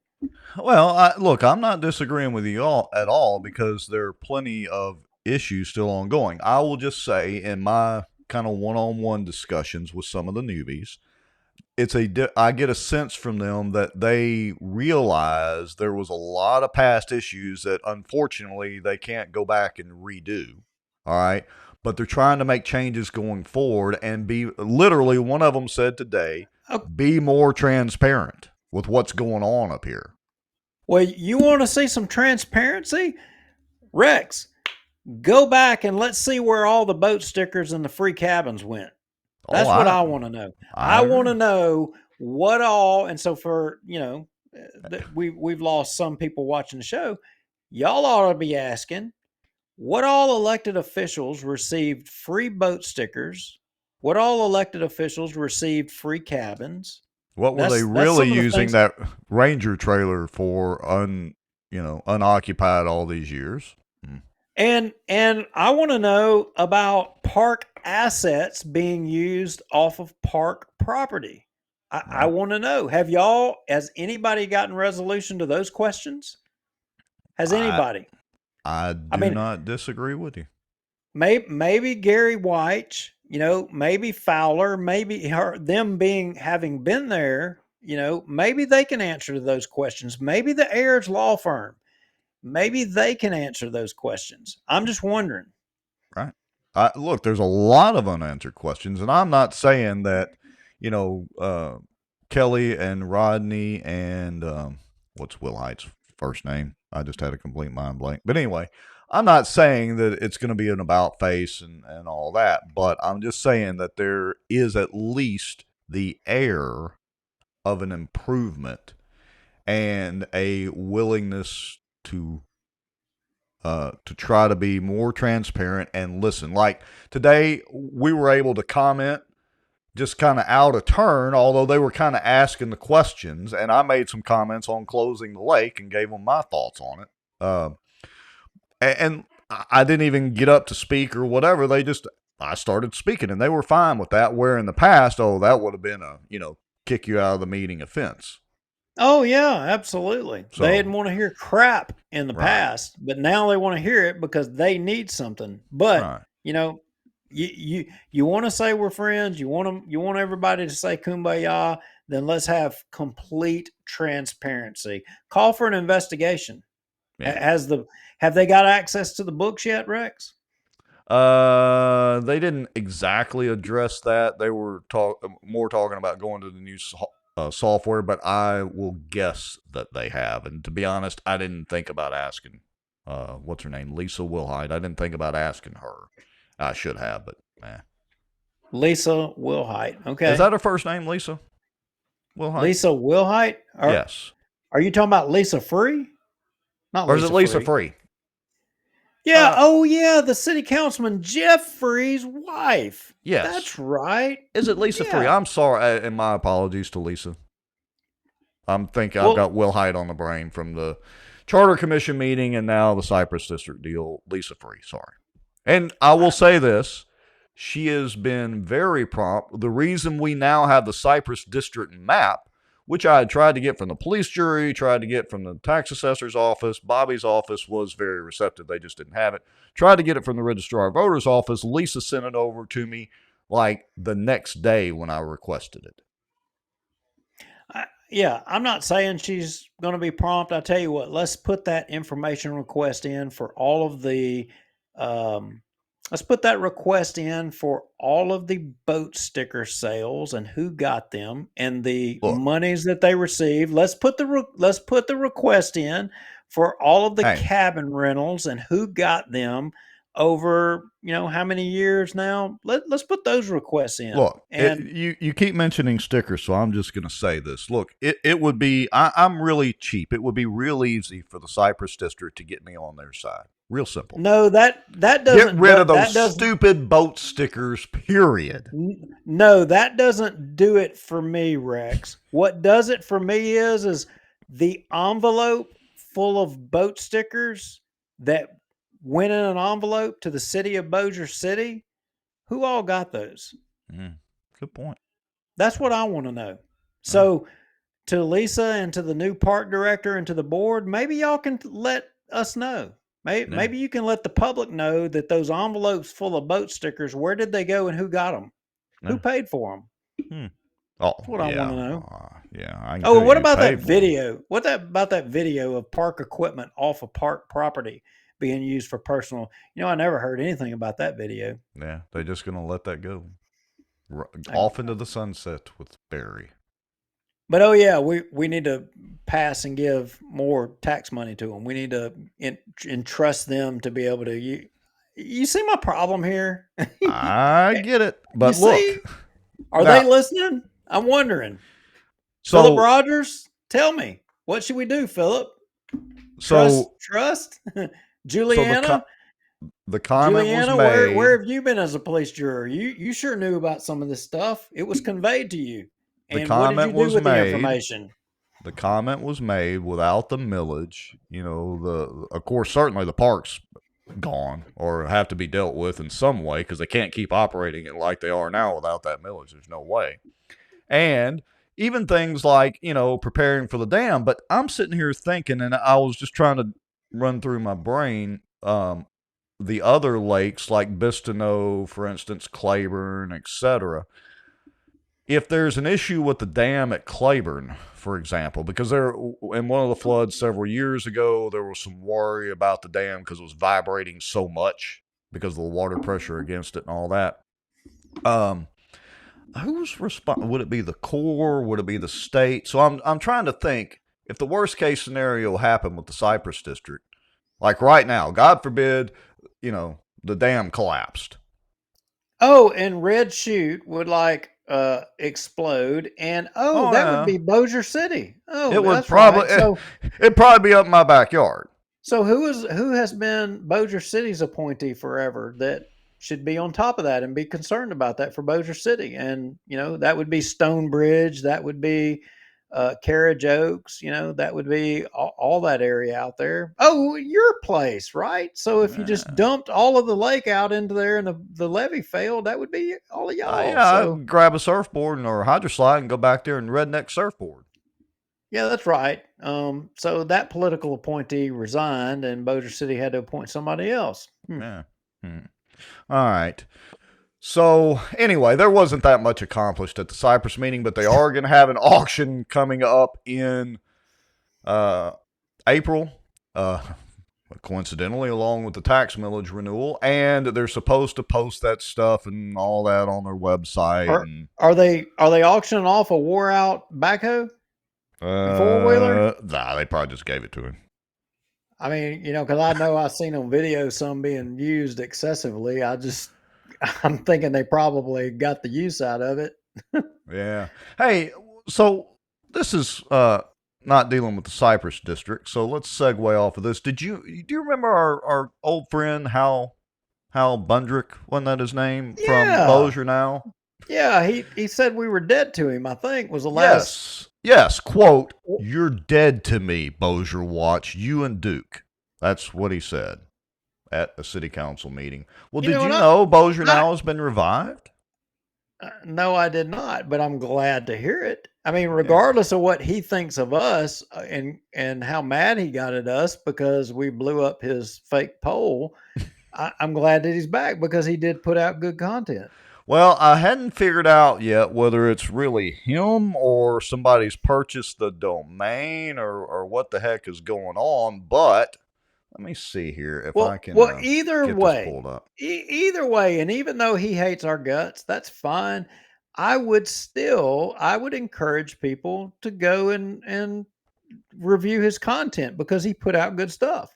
Yeah, he did put out good stuff. Yeah, he did. The only rock I would throw is that his fake. I'm going to call it a push poll. It wasn't it was a push poll. That's what it was. It wasn't a real deal. It was trying to move people.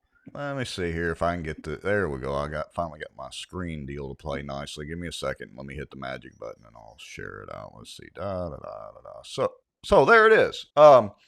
Bossier Now is back, and apparently he's publishing. I don't know if it's Howell or not, but apparently whoever it is publishing back on Substack. And look, I got to give him credit. I shared it out a little while back on Bossier Watch. He did write some pretty decent or a decent article about us at one time before we were dead to him. Yeah, he did. He got mad at us. I mean, and I guess if I was him, I'd get mad at us too. But I mean, look, even as we found out in the past 2 weeks, even we are fair game. Yes, we are. You're in this game and you're talking about politics and you're dealing with it. You're out there. I mean, you're fair game. And he's no different, but he got mad and took his football and went home. But apparently he pulled his football out and he's ready to get back in the game. Good. I don't know. So it says here, reported by original publisher editor Hal Bundrick, Bossier Now has made 2 previous efforts as a local news source. The first beginning in 2015, but both were aimed at being ad supported. This time we're counting on subscribers only. So anyway, look, like we said from day one, and most of you know that have reached out to me about tech questions and kind of how we do all this stuff that we do. We're the first people to encourage and help people get more information out about Bossier. So even if we're still dead to Hal, and if that's Hal that is, breathing new life into Bossier now, we do wish Bossier now well. Yeah. I mean, look, the more people talking about issues, which was been our whole deal in the beginning, is to be informative, to get people involved. I mean, whether we like them or not, more power to them. We want more people doing it. Yeah, so I see our friend Mr. Weston Marriott is in the comments now. He just gave us an update to Parkway Beat and Acadus Central and District Basketball 5A. Do we want to try to have Wes on real quick before we close the show out to give an update, or we want to? He can if he wants. And while you bring up school stuff, I did have something in notes that I wanted to share. We had gotten a message about the Bossier, that well, you just have to go to that message about tickets in the that cut. Let me But do that. Let's see. somebody brought to our attention that apparently, there is consideration again about, you know how when you go to a football game or you go to a basketball game or whatever, you go up there and you pay them the little entry fee or what have you. Well, apparently there was an effort at some point about making it digital. And while I know, Rex, you hate killing trees, the environmentalist you are. Yeah, Mr. Tree But Hugger over here. I'm the guy but with the some chainsaw. yeah, you're that man. But somebody sent us this message. They said, got a topic of discussion for you guys. Ever heard of local level events? Locallevelevents.com. I never heard of it. They said this is a private company that public schools, school boards are using to force parents to attend their kids' public school sporting events. You have to buy tickets online and have like a QR code like on your phone, like when you leave out of Sam's, if y'all use the app or something like that. Anyway, or you can't get in. On top of that, parents must pay a service fee every time they buy a ticket. Bossier, for now, has not made it mandatory, but Caddo and other parishes around us have. I've literally watched grandparents and other people get turned away at the gates because they don't do QR codes or don't have smartphones. The school still has to have, anyway, it was irrelevant after that. But the point is they were suggesting that Bossier was considering that again. Now, I don't know if that's accurate or not. We haven't reached out to Bossier, to the school. We got this kind of late, but we're putting it out there. If in fact they are considering this, y'all out there in the public, you need to know, and you need to let your school board people know. I got to tell you, I mean, look, I don't necessarily have a problem. I mean, look, I like to go to Sam's, buy all my food on the app, and then I walk out the door. They won't let me out. They scan my QR code, and it lets me out. I can see this as if I don't want to be held up, to have to buy the little ticket to get in the gate at a football game. I can have the QR code, walk in, they can scan me, and I can go in. But at the same time, damn, you can't restrict somebody that wants to show up, grandma or grandpa, that ain't hip with the times. Because what happens if Kara beats me up in the middle of the night in my other eye and I can't see to operate it? I mean, I want to be able to walk up to the thing and give me $5 and go in and watch the game with my good eye, We're gonna have to get you a patch, and we'll be pirates.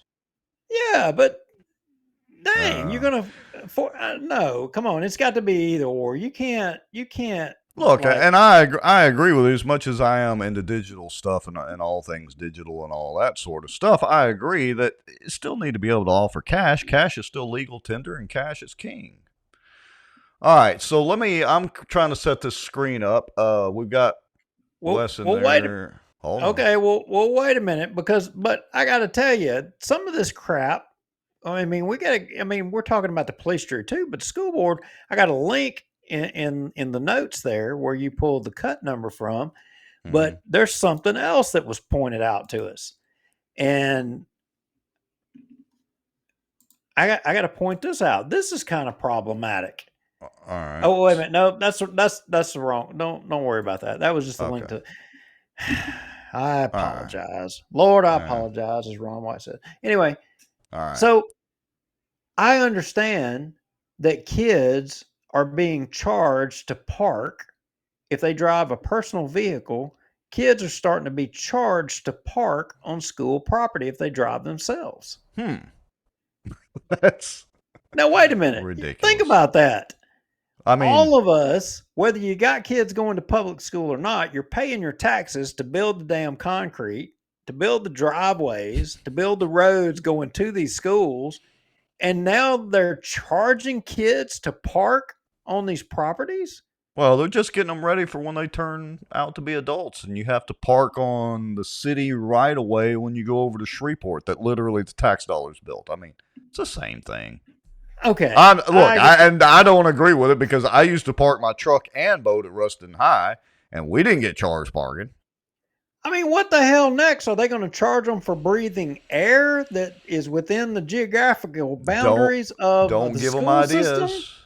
I mean, Don't- good gosh, where the hell does this end? How much money do they need? I'm gonna have to mute you. You're giving them ideas. Don't do that, Mr. Lowry. Okay, I got to have somebody. I mean, look, she probably won't, but if the cheerleader wants to come on and explain it to me, and it's reasonable, if she wants to come on and explain it to me, I am dying to hear it. I would love that interview. That would be fun. All right. So while I wait for that phone call, I'm not going to hold my breath. Let's go ahead and bring Mr. Weston Marriott. I've got him in the green room, so let me hit this button, and let's hope his audio comes up. Yes, it did. Can you hear us? I can hear you fine. Can you hear me? Absolutely, we can hear you. It's a miracle this worked. Okay, so I understand that was it a basketball game?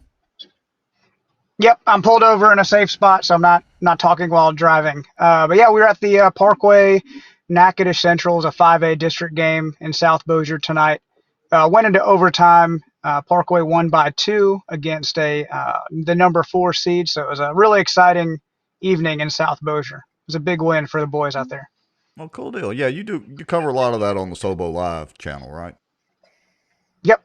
We try to do football, basketball, soccer, wrestling, try to put a spotlight where they may miss out. But yeah, it was an awesome night in South Bossier. It was a big win. All right. So here we go. I understand that, as most folks watching the show know, you've been involved in a few court cases with the city lately. And there's a hearing or something coming up. So why don't you educate everybody on what's coming up? And again, you already know the drill. Be careful what you say, blah, blah, blah, in your court case, all that kind of good stuff. Yeah, I had no idea that you were a party to the First Church, suit that'll be there tomorrow. I had no idea. I think their hearing is next door. There's only 2 or 3 civil courtrooms, so there'll be a lot of action Thursday morning at 9:30 a.m. in the Bossier Parish Courthouse. Just to briefly touch on it, I would invite anybody that is interested in local government and seeing government in action to make a visit to the Benton Courthouse at 9:30 a.m. It's going to be on the 3rd floor. I don't know which courtroom. It'll be Judge Stahl's courtroom. But I'll have a summary hearing on my public records suit that I filed against Mayor Thomas Chandler and City Councilman David Montgomery. The lawsuit is not against them personally. It's against them in their official capacities as custodians of records. It's a very simple case. I asked for public records, and they didn't turn it over. There's been a lot of legal bullying. They've called for sanctions, and they're trying to get my pleadings dismissed. So I think Thursday we'll definitely see what it's like when a citizen petitions his government for a solution to a problem. I think we have a strong case. I mean, I asked for records. I didn't get them. So I don't know how it can go, but when it's the city of Bossier and the old Republic of Bossier, you never know. So I invite everyone to come out and see government in action Thursday morning. All right. So if you win, let's say that you win. I don't know if that would be decided at this hearing or not, but let's say that you win the case. What what are you trying to get the city to do? I mean, are you trying to get money out of them, or are you trying to just get the records? What is the end goal? I think the biggest thing that comes out of a victory is that in Bossier City and in Bossier Parish, a line in the sand will be drawn. If you do not follow the law, the citizens are educated and they will take action. I think that would be the biggest victory. This is not a case for money. It's not a case for excessive damages or anything like that. The law is very clear. I asked for a writ of mandamus, which is just a court order saying you have a job to do and you're required to do that job, and now we're ordering you to do it. There are civil penalties. They're very nominal. It's $100 per day that they don't turn over the records. Honestly, those things are pale in comparison to the large picture of if you fail to do your legal obligations, you will be held accountable. So that's what I'm looking for. That's what victory looks like for me. And you're doing this pro se, correct? Which is where you're representing yourself. Did I use the right terminology there? I filed it pro se. When it comes to trial, I believe that that may change. Okay. We'll have to see how this plays out. Okay. We'll leave it at that. All right. Any other questions, Mr. Lowry?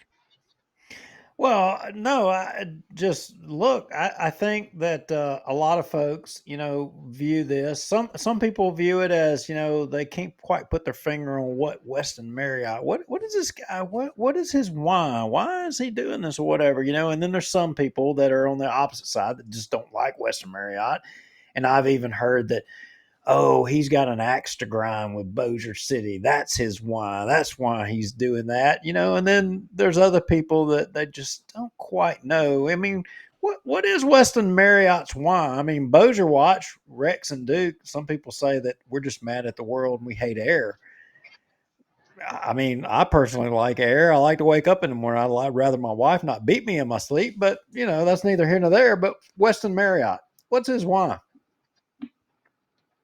If the city and their representatives, the officials, the folks that are elected, and the people who are appointed, if they did their jobs and they followed the law, Weston Marriott would fade into obscurity and would not be a fly in the ointment for a single day longer.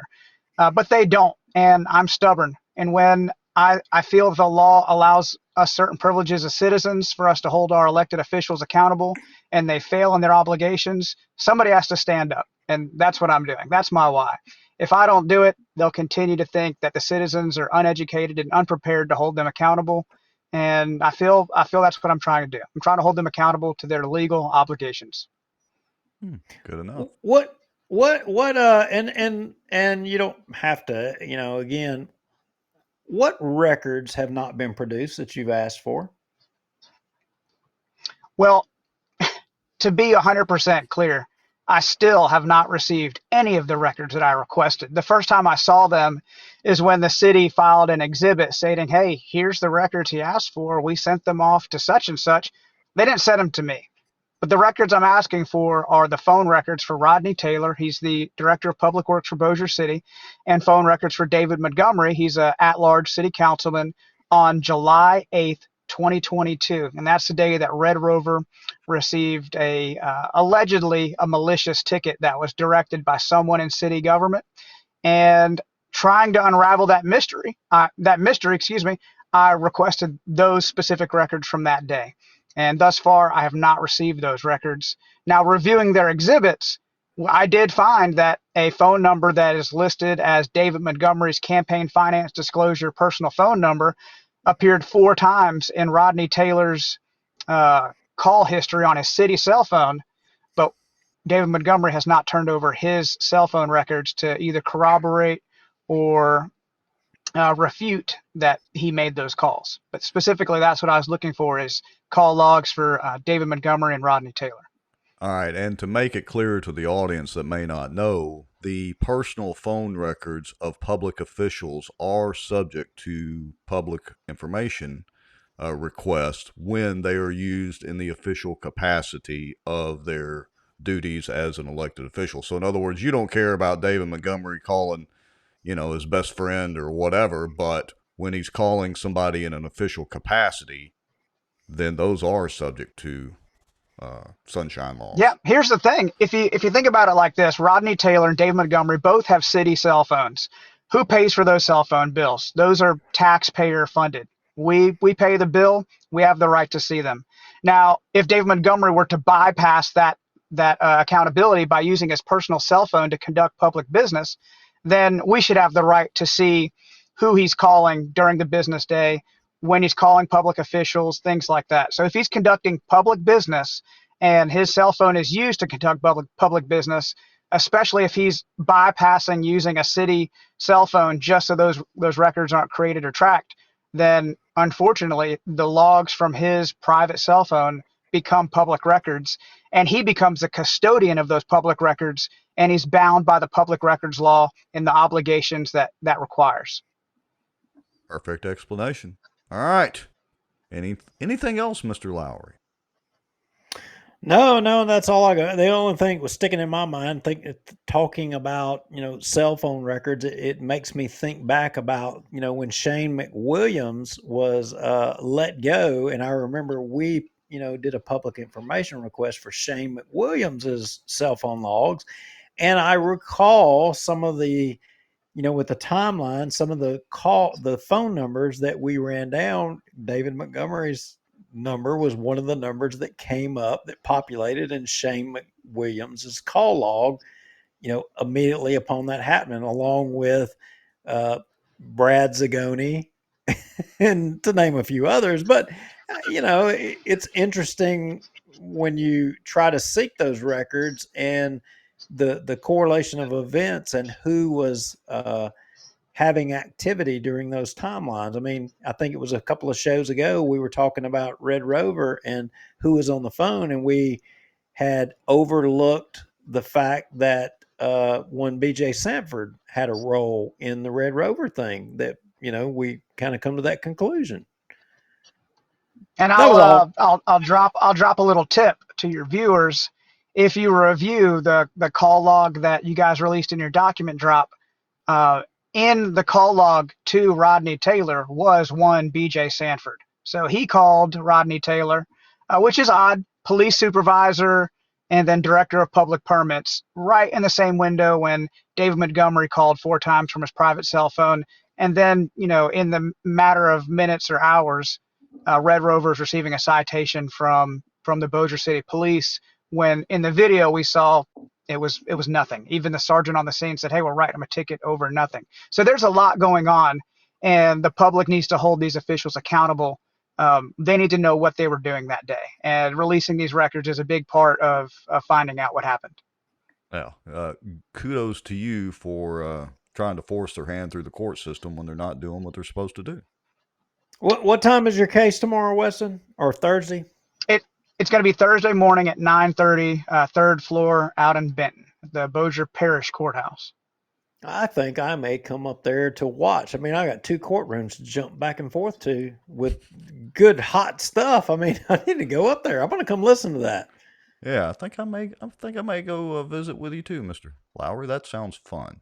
Well, we can split. Well, I mean, we can split duties. One of us can be in First Church duty, and one of us can be on Weston Marriott duty. Yeah, and halfway through we'll switch, and then we can compare notes, and all that'd just be great fun.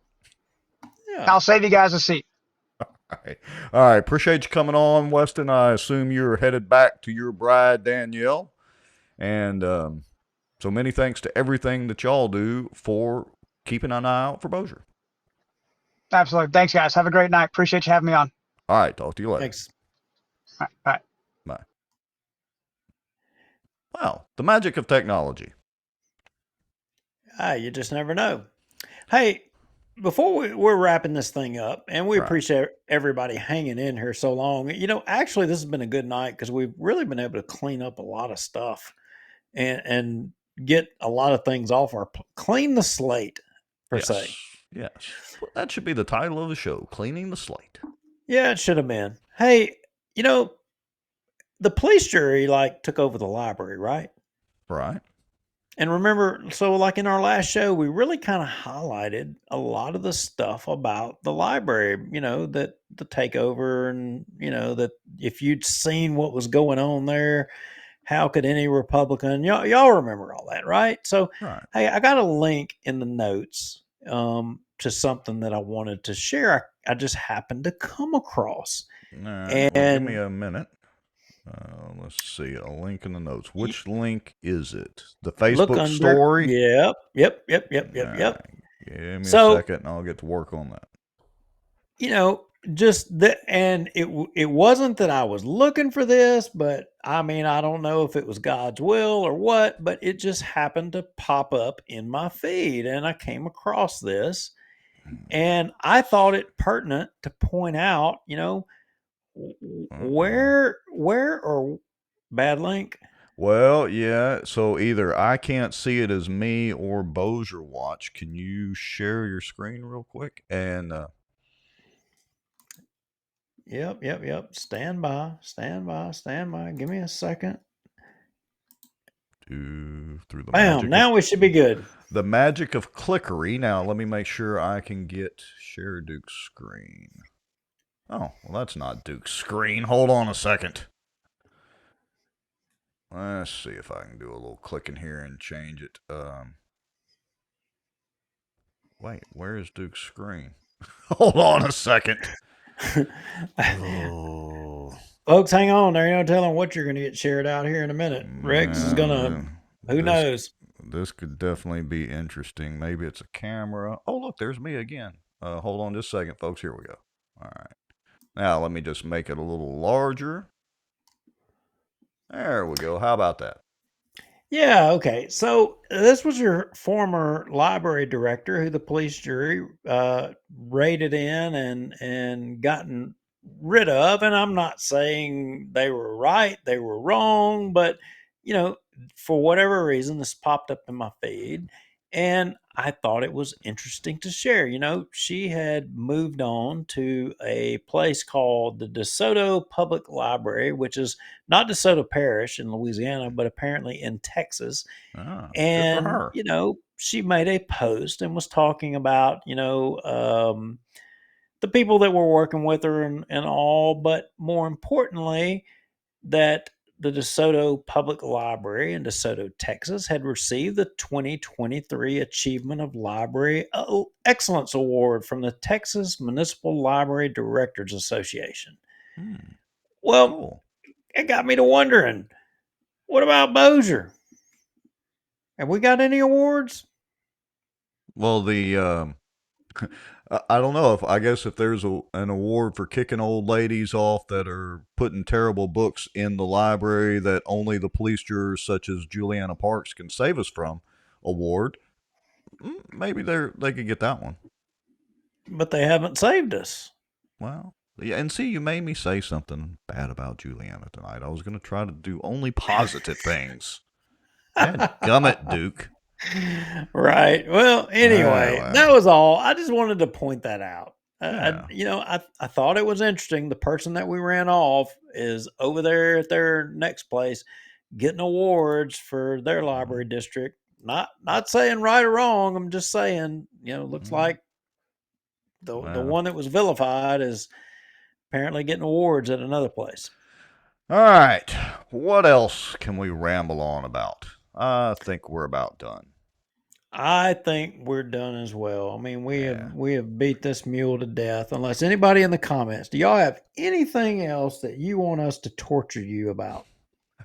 While we're letting people think about that, Christopher James Norris says, "What about doing a special edition of Bossier Watch Thursday night?"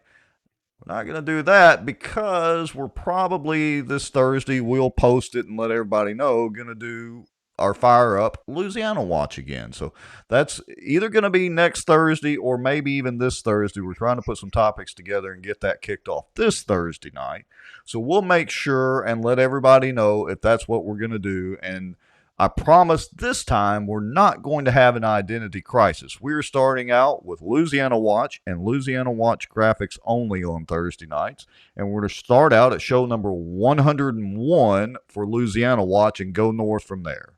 We're not having an identity or show number crisis this time. Yeah, so for those of you on Bossier Watch, if you could, go on over, if you haven't already, go on over to Louisiana Watch, like and follow that page. And the idea is we get a lot of requests for us to, you know, get involved in issues like, let's say, Shreveport or DeSoto Parish, Webster, even South Louisiana. We get people that say, "Hey, why don't y'all come? We need your help on this issue." So we said, "I tell you what, we're gonna we're gonna do that, but we can't do it under Bossier Watch because somebody, let's say in Central Louisiana or Lafayette Parish or Webster or DeSoto, they don't care about Bossier. That's not appealing to them. So that was where the Louisiana Watch thing come from, Right. and yeah."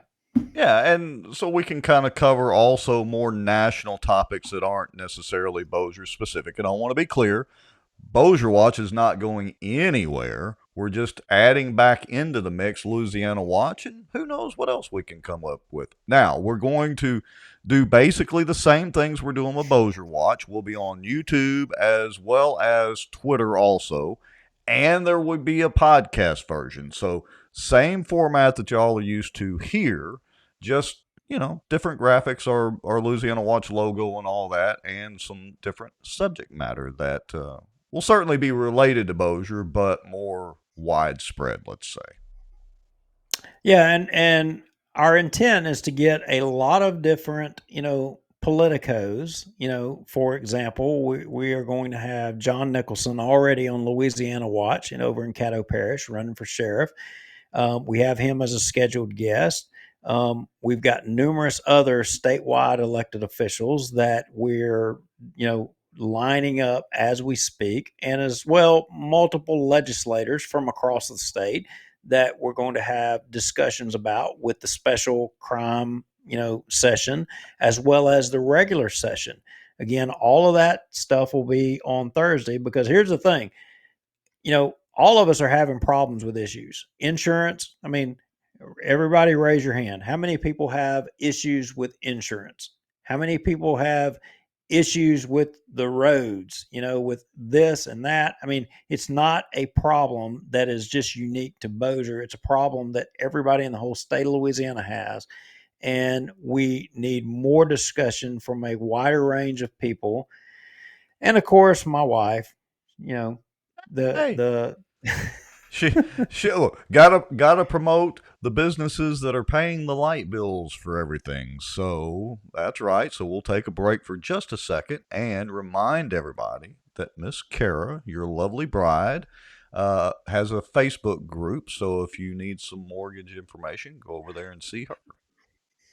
How about that? Absolutely. Absolutely. All right. Anything else? That's all I got. Uncle.